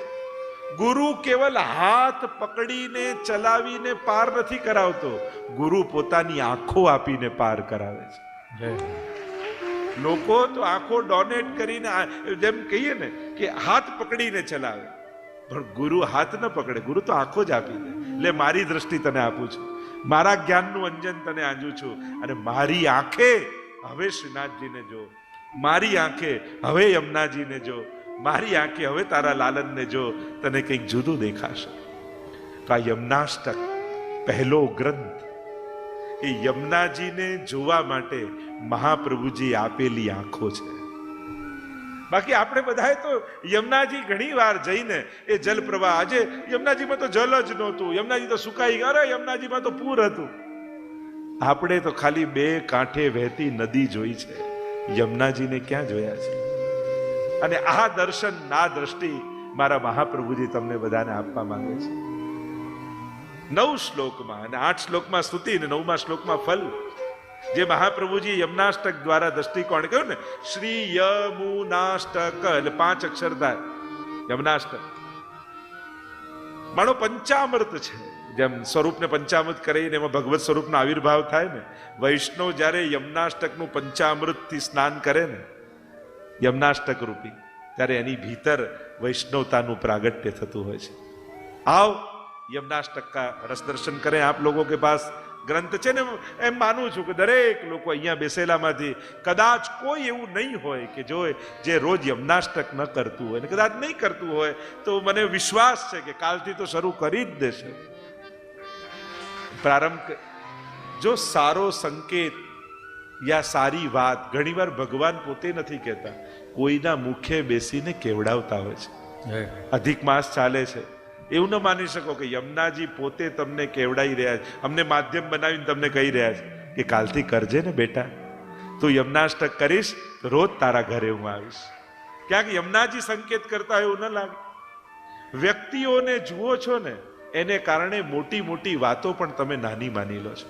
કારણ કે આ બોલ્યા, દ્વારકેશલાલજી બોલ્યા તો વાત નાની થઈ જશે, પણ યમુનાજીએ એમની જીભમાં બેસીને મને વાત કહી, આવું વિચારશો ને તો એ જ વાત મોટી લાગશે. બસ એ જ વાતને ગ્રહણ કઈ રીતે કરો છો તમે? માધ્યમોની અલ્પતાને જોઈને એ વસ્તુની અલ્પતા માની લો છો. આ કહેનારાના માધ્યમો નાના હોઈ શકે છે, વ્યક્તિઓ નાના હોઈ શકે છે, વસ્તુ નાની હોઈ શકે છે, માઇકના કોઈ લિમિટેશન હોઈ શકે છે, પુસ્તકો કદાચ ફાટી શકે છે, પણ જે તત્વ છે ને એ મહાનતમ છે. એ તત્વનો વિચાર કરશો તો આ માધ્યમો ગૌણ બની જશે અને વાત તમારા સુધી પહોંચી જશે. જે મહાપ્રભુજી પહોંચાડવા માંગે છે, મારે તો એ તમને પહોંચાડવું છે. તો શ્રી યમુનાજીને જોવા માટેની દ્રષ્ટિ, આइए यमुनाष्टक में प्रवेश करते हैं. नमामि यमुनामहं सकल सिद्धि हेतुं मुदा मुरारी पद पंकज स्फुरद मंदरेणुत्कटां तटस्थनवकानन प्रकट मोद पुष्पाम्बुना सुरासुर सुपूजित स्मरपितुः श्रियं बिभ्रते. યમુનાષ્ટક તો 9 શ્લોકનો. રચનાનો થોડો વિચાર કરીએ તો શ્રી મહાપ્રભુજી ઠકરાણી ત્રીજનો દિવસ છે અને વ્રજના જુદા જુદા સ્થાનોને પ્રગટ કરવા માટે વ્રજમાં પધાર્યા છે. લીલા હોતી જૂની નાતર લીલા હોતી જૂની, જો પે શ્રી વલ્લભ પ્રગટ ન હોતે વસુધા રહેતી સુર. મહાપ્રભુજીએ વ્રજ પ્રગટાવ્યું, વ્રજની રીત પ્રગટાવી અને વ્રજની પ્રીત પ્રગટાવી. આ 3 વસ્તુનું પ્રાગટ્ય. પુષ્ટિ મહારસ દેન પ્રગટે, પ્રગટ્યા છે શેના માટે? આ બધું પ્રગટાવવા માટે. તો વ્રજના જુદા જુદા સ્થાનો મહાપ્રભુજી પ્રગટાવે કે આ કુંડ છે. આજે આપણે જે યાત્રા કરવા જઈએ છીએ એ તો હજારો વર્ષ થઈ ગયા, તો બધું ભૂલાઈ ગયું હતું, પણ મહાપ્રભુજીએ વ્રજયાત્રા કરી એક એક સ્થાનોને અંકિત કર્યા કે આ સ્થાન છે જ્યાં લીલા થઈ હતી, આ કુંડ છે જ્યાં લીલા થઈ હતી, અને એમ એક એક સ્થળોને પ્રગટાવ્યા.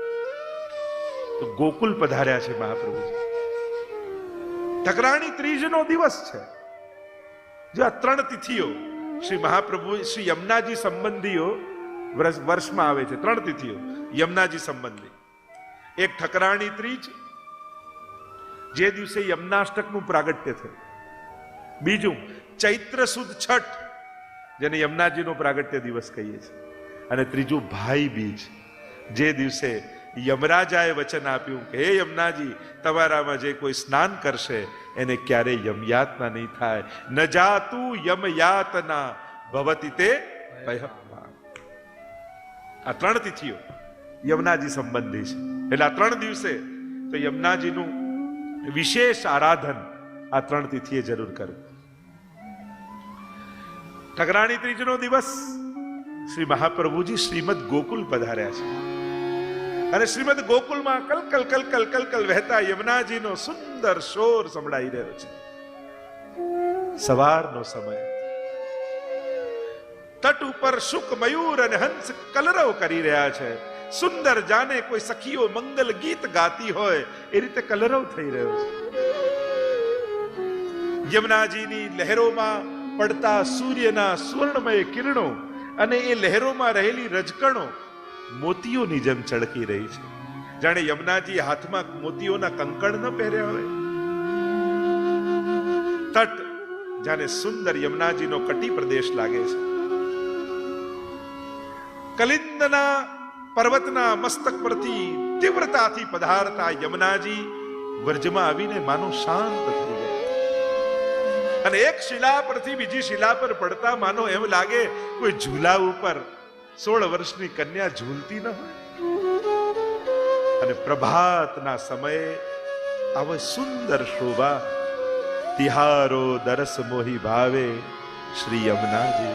તિહારો દરસ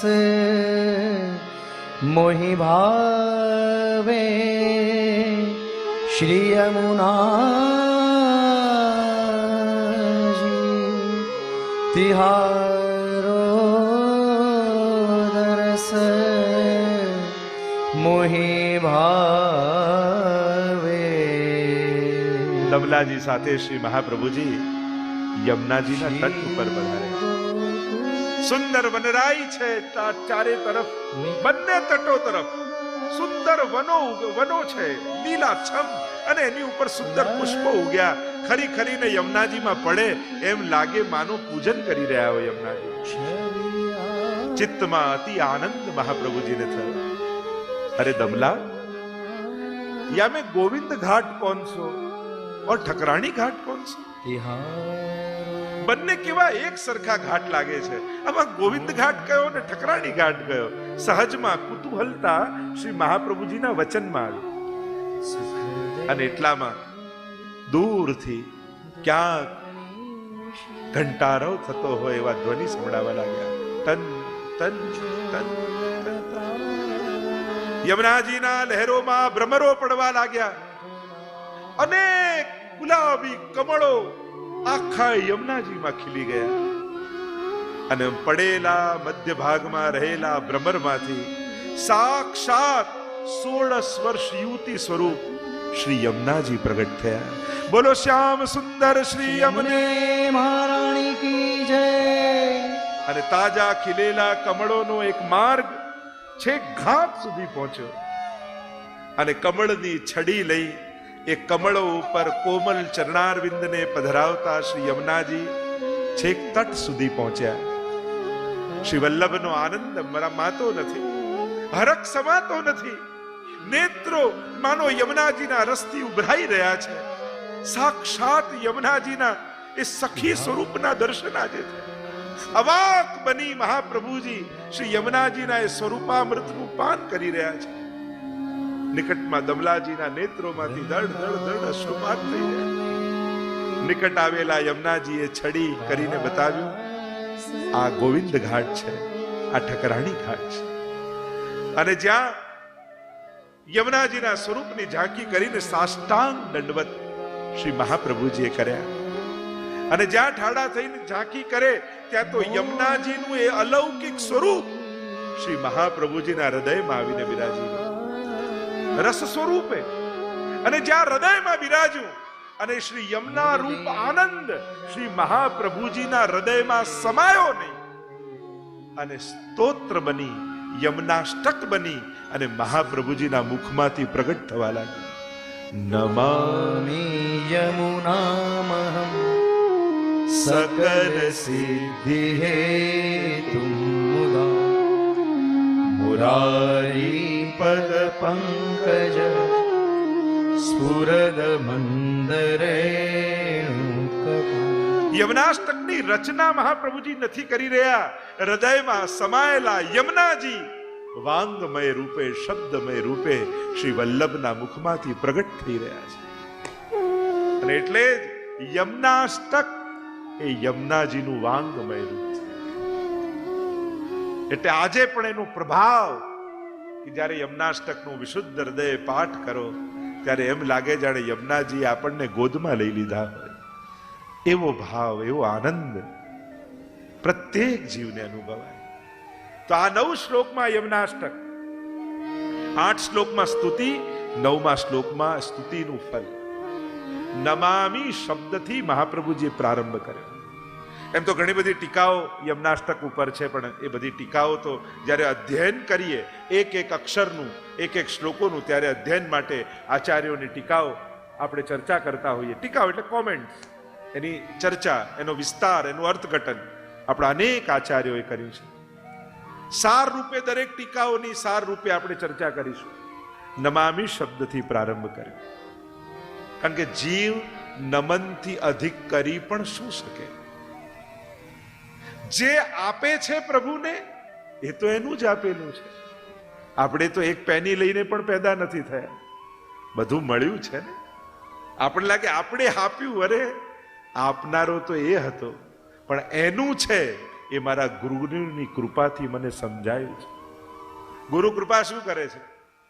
મારું મેળવેલું, મેં કમાયેલું, આ જે લૌકિક બુદ્ધિ છે ને એ સમજાવી દે, આ તો પ્રભુએ આપેલું છે.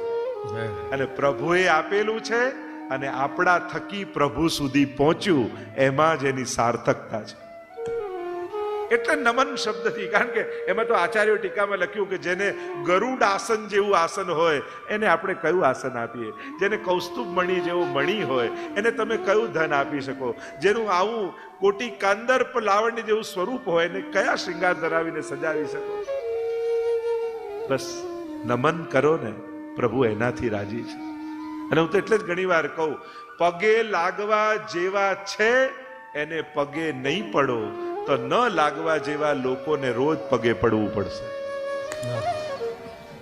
જે ખરેખર સર્વ સામર્થ્યમય છે એને રોજ વંદન નહીં કરો ને તો અસમર્થ એવા જીવોને પગે પડવું પડશે. એના કરતા પ્રભુને ચરણોમાં ન પડીએ. પ્રભુ સર્વ સમર્થો હિ તતો નિશ્ચિત તતામ રજે. મહાપ્રભુજીએ એક એક જીવનના કેવા મંત્રો આપણને આપ્યા છે. નિશ્ચિતતા ક્યારે પ્રગટ થશે? જ્યારે સર્વ સમર્થનો આશ્રય કરીશું. અલ્પનો આશ્રય અલ્પ સુખ આપી શકે, અલ્પ સમય સુધી નિર્ભય બનાવી શકે.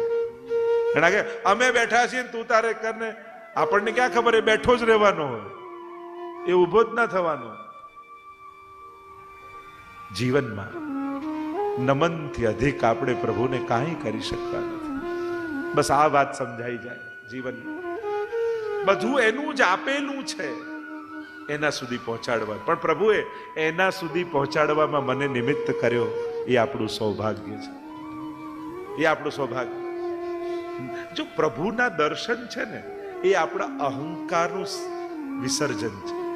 તમે ઠાકોરજીના દર્શન કરવા જાઓ ને, એ દર્શન કરતા કરતા આપણો અહંકારનું વિસર્જન થઈ જાય. કારણ કે જ્યારે ઠાકોરજીના દર્શન કરો તો કોઈને રૂપનું મદ હોય, મારા જેવું સુંદર કોઈ પ્રભુને જુએ, ઓ રૂપ તો આની કહેવાય, મારું તો આજે છે ને કાલે કરચલી પડીને સુકાઈ જવાનું. પણ જે શાશ્વત છે, વર્ષોથી જે સુંદર છે, અને એના કરતા અધિક બીજું સુંદર, મધુરાધિપતે રખિલમ મધુરમ, એટલે સુંદરતાનું ગુમાન ઉતરી જાય. કોઈ કે મારા જેવો ધનવાન કોઈ નહીં, ઠાકોરજી પાસે આવીને જુએ, સોનાના મુગટ, સોનાના કૌસ્તુભ મણિ, આ બધું ધર્યું છે. મારું ધન તો આ દેશના નાણાં હોય તો બીજા દેશમાં કામ નથી લાગતું. આ પૃથ્વીના પૈસા હોય ચંદ્રમામાં કામ નથી લાગવા, તો પરલોકમાં શું કામ લાગશે? એટલે પ્રભુનો વૈભવ જુએ ને એટલે માણસને ધનનું સામર્થ્ય ઓગળી જાય. હું તો કાંઈ નથી, કંઈ કરવાને સમર્થ નથી. કોઈને બળનું સામર્થ્ય, મારા જેવો બળવાન કોઈ નહીં. ઠાકોરજી સામે ઉભો રહે એમ થાય જે ભ્રુકુટી ઊંચી કરે ને ત્રિલોકનો લય કરી નાખે, એની આગળ મારી તાકાત શું? મારી તાકાત આજે છે, 10 વર્ષ રહેશે ને પછી તો મારે પણ 4 ખભા જોઈશે આગળ જવા માટે. મારી બળ શું છે? એટલે પ્રભુનું, એટલે ભગવત દર્શન છે ને કરો ને ત્યારે આ રીતે કરજો. પોતાના અહંકારના કપડાઓ કાઢતા કાઢતા દર્શન કરજો. અરે આ શું કામ, આ શું કામ, પ્રભુ આગળ શું છે? કાંઈ નહીં. મારો ઠાકોરજી સર્વ સુંદર છે, મારો પ્રભુ સર્વ સમર્થ છે, એ જ તો છે. અને જ્યારે એના સામર્થ્યનું ભાન થાય ને તો આપણા સામર્થ્યનું જ્ઞાન સહજમાં થઈ જાય કે હું તો કાંઈ નથી, કાંઈ જ કરવા સમર્થ નથી. એટલે ભગવત દર્શન, પ્રભુને નમન એ સર્વોચ્ચ સિદ્ધિ છે. આપણે કે ખાલી એકવાર પગે લાગવાથી શું થઈ જાય? અરે ના, આ નવધા ભક્તિમાંની એક ભક્તિ છે, વંદન ભક્તિ. ભાગવતજીના તો છેલ્લા શ્લોકોમાં ગયું, પ્રણામો દુઃખ સમનસ્તમ નમામિ હરિમ પરમ. જીવનના સમસ્ત દુઃખોને સમાપ્ત કરવા માટેની એક જ ઉપાય ઠાકોરજીને કરેલા વંદન, પ્રભુને પ્રણામ કરો. અને કમથી કમ પ્રભુની સામે ઊભા હો ને, ગુરુની સામે, પ્રભુની સામે હો, ત્યારે ક્યારે પણ પોતાના લૌકિક સામર્થ્યનો યાદ નહીં કરો. નહીં તો એમ થાય કે આજે નહીં તો કાલે મંદિર ખોલાવડાઈને, અરે આવું મંદિર તો હું બાંધી દઈશ. પ્રભુની આગળ લૌકિક સામર્થ્યને યાદ કરવું એ પોતાના નુકસાન કરાવવા બરાબર છે. એકદમ નિષ્કંચન દૈન્ય ભાવે કે પ્રભુ તારો છું, ક્યાંક મારા સામર્થ્યો મારા ઉદ્ધારના આડે ના આવી જાય એવી કૃપા કરજો. ત્યારે પ્રભુએ બહુ સામર્થ્ય આપ્યું હોય ને, કારણ કે ઘણીવાર આપણું જ સામર્થ્ય આપણને નડી જતું. સાધારણ હોય તો ગમે ત્યારે આપણે દર્શન કરી જઈએ, ગમે ત્યારે પહોંચી જઈએ, ગમે ત્યાં સેવા કરી જઈએ. પણ ધીમે ધીમે સામર્થ્ય આવ્યું ને, કોઈ બહુ મોટા પદ ઉપર પહોંચી ગયા, પછી કે દર્શન કરવા તો જવું છે પણ ઇન્વિટેશન ક્યાં આવ્યું છે આપણને? પછી તો આમંત્રણ આપણને તો હવે આપણું સામર્થ્ય આપણી ભક્તિને આડે ના આવી ગયું, આપણા ઉદ્ધારને આડે ના આવી ગયું. અને જે ભગવાનની પ્રાપ્તિને આડે આવે એને પ્રતિબંધ કહેવાય, એને સામર્થ્ય ન કહેવાય. કારણ કે આ બધું હતું તો મને આ વિચાર આવ્યો, મારો લૌકિક સામર્થ્ય મારા ઉદ્ધારના આડે આવે તો એ મારું સામર્થ્ય નથી, મારું પ્રતિબંધ છે. અને જ્યારે આ વાત સમજાય ને તો જીવનમાં દીનતા પ્રગટ થાય. અને નમન એ રીતે કરો, बैठ के तेरे कदमों पे और कहां जाएंगे, एक बार तेरे हो गए अब क्या गैरों के कहलाएंगे. હવે તારો થઈ ગયો, દિલથી કહો પ્રભુ તારો છું. અને જે દિવસે હૃદયથી અવાજ, અને મનમાં વિચાર કરો, નિવેદનનું સ્મરણ આગળ આવશે જ નવરત્નમાં, નિવેદનમ તું સ્મર્તવ્યમ. ઠાકોરજી આગળ દર્શનમાં ઉભા હો તો વિચાર કરો, આમ પ્રભુ આ મારું ઘર, મારું ધન, મારા બાળકો, મારો પરિવાર, મારો દેહ, મારી ઇન્દ્રિય, આ બધું આપના ચરણોમાં ધરી હવે આપને દંડવત કરું છું. સૌથી પહેલા પોતાની જાતનું સમર્પણ કરો અને પછી વંદન કરો. હળવા થઈ જશો, કારણ કે આપણું જ મેળવેલું આપણો ભાર છે. ભાર ક્યાંય બીજેથી નથી આવ્યો, આપણું જ કમાયેલું, આપણું જ મેળવેલું, આપણું જ ભેગું કરેલું, આપણા જ ભેગા કરેલા સ્વજનો, એ જ તો ભાર છે. અજાણ્યા વ્યક્તિની ક્યાં આપણને ચિંતા થાય છે? ચિંતા કોની છે? જે મારું છે. અને એટલા માટે સૌથી પહેલા સમર્પણ, પછી વંદન. એ દિવસે વંદનમાં એવો આનંદ આવશે ને, એમ થશે કે હળવો થઈ ગયો. પ્રભુથી વધારે સુરક્ષા ક્યાં છે બીજી? તમે આ બધી વસ્તુ ઠાકોરજીને ધરીને ગુમાવતા નથી, વધારે સુરક્ષિત કરી દો છો. સેફેસ્ટ જગ્યા ક્યાં? દુનિયાની સુરક્ષિત જગ્યા ક્યાં સૌથી વધારે? કે જ્યાં કાળ બાધા ન કરે, જ્યાં કર્મ બાધા ન કરે, ત્યાં કોઈ રોગ બાધા ન કરે, ત્યાં પ્રાકૃતતાનો પ્રવેશ નથી. સૌથી સેફેસ્ટ જગ્યા તો એ જ કહેવાય. અને એ ઠાકોરજીના ચરણ છે. અને એમાં જેણે પોતાની જાતને મૂકી દીધી ને, એને કાળ કર્મ નવ બાંધે રે, યમતે શિર ધનુષ ન સાંધે રે, એવો માર્ગ શ્રી વલ્લભ વર્ણો, જ્યાં નહીં પ્રવેશ વિધિ હરનો. આવી જગ્યાએ જાતને મૂકો આનાથી સુરક્ષિત દુનિયામાં બીજી કોઈ જગ્યા નથી. અને એટલા માટે મહાપ્રભુજી શરૂઆત નમામી યમુના. હવે યમુનાષ્ટક માટે તો 7 દિવસ જોઈએ અને તમે એમ કહો કે 7 દિવસમાં 16 ગ્રંથ કરી દો. ચિંતા ન કરો, કરી દઈશું. તો સાર છે ને, પ્રસાદની કણિકા મળે એટલે તમે કહો 56 ભોગ હોય ને. જો હમણાં 28 તારીખે છે 56 ભોગ. પહેલી વાર આટલા વર્ષોમાં લંડનની ભૂમિમાં 56 ભોગનો મહામહોત્સવ થવા જોઈએ. અને એની એક કણિકા મળે આપણને 56 ભોગની. તેમ થાય ને 56 ભોગનો એટલે કે 56 ભોગનો બધાનું થોડી લઈને આવ્યા છે, પણ કોઈ પણ એક પ્રસાદની કણિકા મળી તો આપણે તૃપ્ત છે. એમ જ આ 16 ગ્રંથ, એને 16 ગ્રંથ સાર કથા કહીશું આપણે, કેમ કે એક એક ગ્રંથો એવા દિવ્ય છે. મારે 16 ગ્રંથો લેવા છે બધાનો સાર રૂપે, કારણ કે ઘણી વાર ઘણું કઠિન પણ લેજો. આ કથા એવી નથી કે જેમાં પ્રસંગો આવે ને ભગવાને આવી કૃપા આના પર કરીને આવું. આ સૈદ્ધાંતિક કથા છે કે જેમાં સિદ્ધાંતો છે. પણ હું કોશિશ કરીશ કે તમારો રસ જળવાયેલો રહે, ક્યાંય તમને કંટાળો નહીં આવે, એ જવાબદારી મારી. પણ આ દવા તો તમને પીવડાવી જ છે. એટલે 16 ગ્રંથ, અને દવા થોડી કહી શકાય, આ તો પ્રસાદ તમને ખવડાવો છે એમ કહી શકાય. આ દવા નથી, આ તો પ્રસાદ છે. લૌકિકમાં જે કામ દવા ન કરી શકે, આ લૌકિકમાં એ કામ પ્રસાદની કણિકા કરી દેતી હોય છે. અને આપણે જોઈએ છે પેલો તો લૌકિક રોગ મટાડે, આ તો ભવરોગ મટાડી દે છે આપણો. એવી દવા છે. ભવૌ સદા છોત્ર મનોભિરામાત ક ઉત્તમ શ્લોક ગુણાનુવાદાત પુમાન વિરજ્યેત વિના પશુજ્ઞાત. આજે પણ નાથદ્વારામાં ચાલે ભીલ આ બધા અન્નકૂટને લૂંટે ને, એ લોકો સૂકવીને રાખે ભાત. એમના ઘરમાં કોઈ બીમાર પડે ને દવા ન ખવડાવે, શ્રીનાથજીનો પ્રસાદ ખવડાવે. અને આજે પણ એમનો અનુભવ છે કે જે કામ દવા નથી કરતી એ શ્રીનાથજીની સખડી કરી દે છે. જય કેવા કેવા રોગો એમના મટી જાય છે. આ શુદ્ધાની તાકાત છે. અને કેમ ન થાય? જે જગતનો નાથ છે એને આરોગ્ય હોય એની કણિકા મળે. તો આપણે બધા ભાગ્યશાળી છીએ.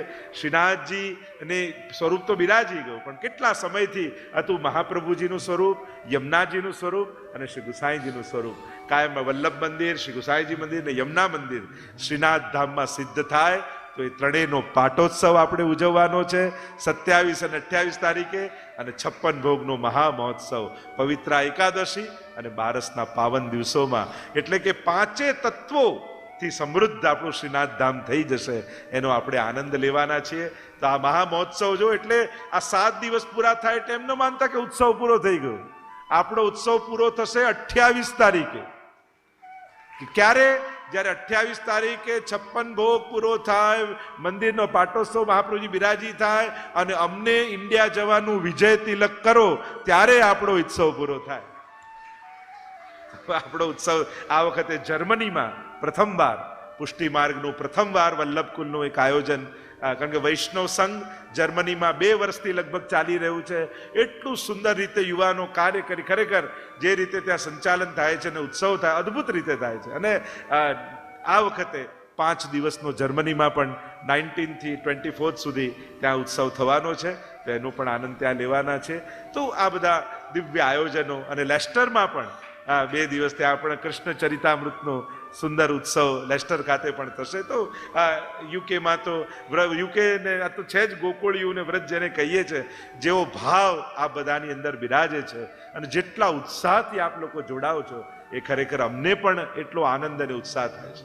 તો શ્રી યમુનાષ્ટકનું ગાન કરતા નમામી શબ્દથી પ્રારંભ કર્યો. નમામી યમુના અહમ, હું યમુનાજીને નમન કરું છું.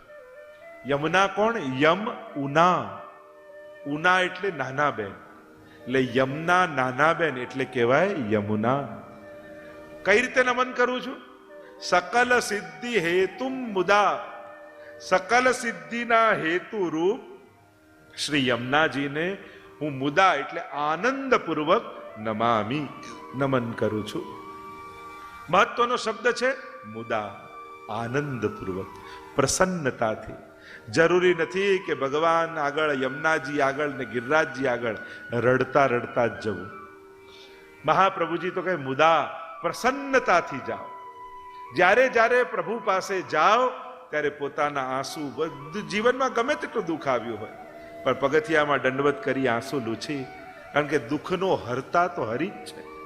દુઃખ હરનારો માણસ આવીને અફસોસ વ્યક્ત કરી શકે, દુઃખ દૂર ન કરી શકે. દુઃખ દૂર કરનારો તો ઈશ્વર જ છે. એ કાલ રૂપે જ્યારે સમય જાય ત્યારે જીવનના કેટલા મોટા મોટા દુઃખો માણસ ભૂલી જતો હોય છે. આ ભૂલવાની શક્તિ જે ભગવાને આપી છે ને, જો ન આપી હોત ને તો આપણું જીવન તો નર્ક બની જાય. ઘણા લોકો અમને યાદ નથી રહેતું, યાદ નથી રહેતું, યાદ નથી રહેતું. અરે સારું, કારણ કે બહુ યાદ શક્તિ જેની વધારે હોય ને એનું જીવન વધારે અઘરું થઈ જાય. ભૂલવાની પણ એટલે એમ નથી તો કંઈ યાદ જ નહીં કરવું. જે યાદ રાખવા જેવું છે તો યાદ રાખવું, જે ભૂલવા જેવું છે એને ભૂલી જવું. જીવનમાં બનેલી દુર્ઘટનાઓ બહુ યાદ રાખવા જેવી નથી, પણ ભગવાને કાલરૂપી ઝાડુ એવું રાખ્યું છે ને કે એ કાલ જ એને ધોઈને સ્વચ્છ કરી શકે છે. ઘટનાઓ ઘટે, જો ઘટનાઓ આપણા હાથમાં નથી પણ અર્થઘટન તો આપણા હાથમાં છે ને, કે એ ઘટનાનું અર્થઘટન કેવું કરવું. કારણ કે જ્યારે અર્થઘટન, કારણ કે દરેક દુઃખ સાપેક્ષ જ હોય છે. બહુ દિવસથી તાવ તમને જતો ન હોય અને ડોક્ટર એમ કે કેન્સર લાગે છે, સર ટેસ્ટ કરાવી લઈએ, અને જે દિવસે તમે કેન્સરનો ટેસ્ટ કરવા આપો કેટલા દુઃખી, કેટલા ટેન્શનમાં આવી જાવ, બહુ ટેન્શનમાં આવે, અને રિપોર્ટ આવો કેન્સર નથી, ખુશ થઈ જાય. અરે તાવ તો છે ને જેમાં તો દુઃખી હતો, તાવ તો એટલો જ છે કે એમાં કઈ ઘટ્યું નથી. પણ જ્યારે વધારે દુઃખનો વિચાર કર્યો ત્યારે જે દુઃખે દુઃખી હતા એ પણ સુખ લાગવા માંડ્યું.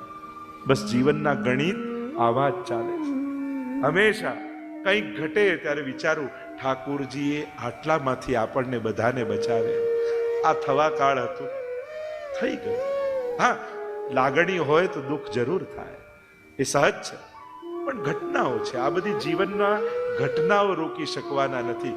વરસાદ આપણે નથી રોકી શકતા, છત્રી તો ખોલી શકીએ છીએ. બસ અર્થઘટનો સારા થાય, ઉત્તમ થાય, સમાધાન જેવા થાય તો એ ઘટનાઓથી આગળ નીકળી જાય. બાકી જીવન તો આવું જ છે, અણધાર્યું ચાલે, વિચાર્યું ન હોય, ક્યાંય વળાંક લઈ લે. ખબર ને, એ સીધી દિવાલ જેવું જીવન નથી હોતું, એ રોડના પાટા જેવું નથી હોતું, એ ઉગેલા છોડ જેવું હોય. ક્યારે કઈ ડાળી ક્યાંથી ફૂટે ખબર જ ના પડે, કે રસ્તો ક્યાં જઈને વળી રહ્યો છે. આ જ જીવનના ગણિત છે, અને આપણે આમાંથી પાર થવાનું હોય. તો જે મહાપ્રભુજી આપણને મુદા પ્રસન્ન રહેતા શીખો, આનંદમાં, એ સૌથી મોટું તપ છે. ગોકુલનાથજીના વચનામૃતમાં આવે છે, વૈષ્ણવ કો સદા પ્રસન્ન રહેનો, આનંદ રહે. હરી ઈચ્છા, પ્રભુ ઈચ્છા સર્વોપરી છે. એણે કંઈક સારું વિચાર્યું હશે. આપણને ઘણીવાર છે ને સમજણ નથી હોતી, આપણે તો સામે જે બધું એને જ જોઈ શકીએ. ક્યાં શું થવાનું હતું, શેના માટે આ થયું, એ આપણે સમજતા નથી, આપણે જાણતા નથી. જે વસ્તુ તમને સમજાય નહીં ને એને હરી ઈચ્છાના નામથી સમાધાન મેળવી લો. પ્રભુનું કંઈક વિચાર્યું હશે, અને પ્રભુ ખરાબ કોઈ દિવસ ન વિચારે. પ્રભુ હંમેશા જીવનું હિત વિચારતા હોય, અને એટલા માટે જે ઘટનાઓ આપણને સમજમાં ના આવે એને ભગવાનના નામે પૂર્ણ વિરામ લગાવી દેવું. ભગવાન છે, બધું કરશે. તો નમામિ યમનામમ સકલ સિદ્ધિ હેતુ, સકલ સિદ્ધિના હેતુરૂપ યમુનાજી છે. અને સકલ સિદ્ધિઓ એટલે કોઈ સાધારણ જે વૈદિક માર્ગમાં કે અન્ય માર્ગમાં સિદ્ધિઓ એની વાત નથી. આ તો 4 સંયોગાત્મક સિદ્ધિ અને 4 વિપ્રયોગાત્મક સિદ્ધિ, એમ 8 પ્રકારની સિદ્ધિ શ્રી યમુનાજી આપે છે. 4 પ્રકારની સંયોગની સિદ્ધિ અને વિપ્રયોગની સિદ્ધિ તો ગુસાઈજી પ્રભુચરણ ગણાવતા કહે, સાક્ષાત ભગવત સેવો ઉપયોગી દેહની પ્રાપ્તિ કરાવે યમુનાજી. આ પહેલી સિદ્ધિ. અત્યારે આપણો દેહ લૌકિક દેહ છે, પણ એવો દેહ આપે જેનાથી ભગવદ લીલાનો અનુભવ થઈ શકે. આ પહેલી સિદ્ધિ યમુનાજી. હવે આમાં ઘણી ચર્ચા થઈ શકે, એનો વિસ્તાર નથી કરતો. બીજી સિદ્ધિ, સાક્ષાત આ જ આંખોથી ભગવદ લીલાનું દર્શન યમુનાજી કરાવે. મર્યા પછી ભગવત ધામમાં લીલા જોઈશું એવું નથી, પુષ્ટિ માર્ગમાં ઉદ્ધારની વાત છે જ નહીં. અહીંયા તો આપણે આ જ આંખે ભગવાનને જોઈને જવું છે. આ જ જીવની હટ છે, આ જ વૈષ્ણવનો આગ્રહ છે. મારે મર્યા પછી ભગવાન નથી જોવા, મારે તો જીવતા જીવન આ ભગવાને જે આંખો આપ્યા છે ને એ જ આંખેથી ઠાકોરજીને જોવા છે. અને એ સિદ્ધિ યમુનાજી કરાવી છે.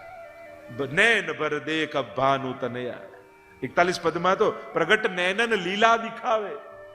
કેટલા પદો, 41 પદોની જો સમાનતા કરવા જાઉં તો ઘણી લાંબી ચર્ચા થાય. ત્રીજી સિદ્ધિની ચર્ચા કરી, એ લીલાનો સાક્ષાત રસાનુભવ. કેવલ લીલાના દર્શન થાય એટલું નહીં, તમને એ લીલામાં પ્રવેશ મળે અને એના રસનો અનુભવ તમે પોતે કરી શકો. એટલે રૂપ દેત આપ જેસી, દેત તારી કર લેત ઝટકે, અને ઠાકોરજી હેત કરી દેત શ્રી યમને વાસ કુંજે. શ્રી યમુનાજી પોતાની કુંજમાં જીવનો વાસ કરાવે છે અને પોતાના જેવું રૂપ આપે. ચોથી સિદ્ધિ કઈ, સર્વાત્મ ભાવની સિદ્ધિ થાય સર્વમાં. અને આત્મભાવ તો પુષ્ટિ માર્ગી સર્વાત્મ ભાવ કર્યો, સર્વ ભાવો એ પરમાત્મામાં. સર્વદા સર્વ ભાવે, આપણે ત્યાં સર્વ ભાવો પ્રભુમાં જોડવા, એ જ સર્વાત્મ ભાવ છે. મર્યાદા માર્ગમાં સર્વાત્મ ભાવ એટલે સર્વમાં આત્મભાવ. આપણે સર્વમાં આત્મભાવ નથી ગોતવો, પણ સર્વ ભાવો એ પરમાત્મામાં લગાવવા છે, એ જ સર્વાત્મ. 4 અન્ય સિદ્ધિઓ કઈ, વિરહ દશામાં ભગવદ આવેશ વાળા દેહની પ્રાપ્તિ કરાવે. કારણ કે વિરહમાં દેહ ટકી ન શકે તો એમાં દેહ યમુનાજી ટકાવે. બીજું કયું, અલૌકિક ચક્ષુ દ્વારા પોતાના અંતઃકરણમાં ભગવત દર્શન વિરહમાં કરાવે, જ્યારે પ્રભુ અંતર ધ્યાન થઈ જાય ત્યારે. ચોથું કયું, સાક્ષાત લીલા રસનો અનુભવ અંતઃકરણમાં થાય વિરહ અવસ્થામાં. અને પાંચમું, સર્વત્ર પ્રભુની સ્મૃતિ થવા લાગે. જીત દેખો તિત શ્યામમયી હૈ, જ્યાં જોઈએ ત્યાં ઠાકોરજીનો અનુભવ થાય. તો 4 સંયોગની સિદ્ધિ, 4 વિપ્રયોગ. સકલ સિદ્ધિ હેતુમ મુદા, આનંદ પૂર્વક જે સકલ સિદ્ધિના હેતુ રૂપ છે એ શ્રી યમુનાજીને હું વંદન કરીશ.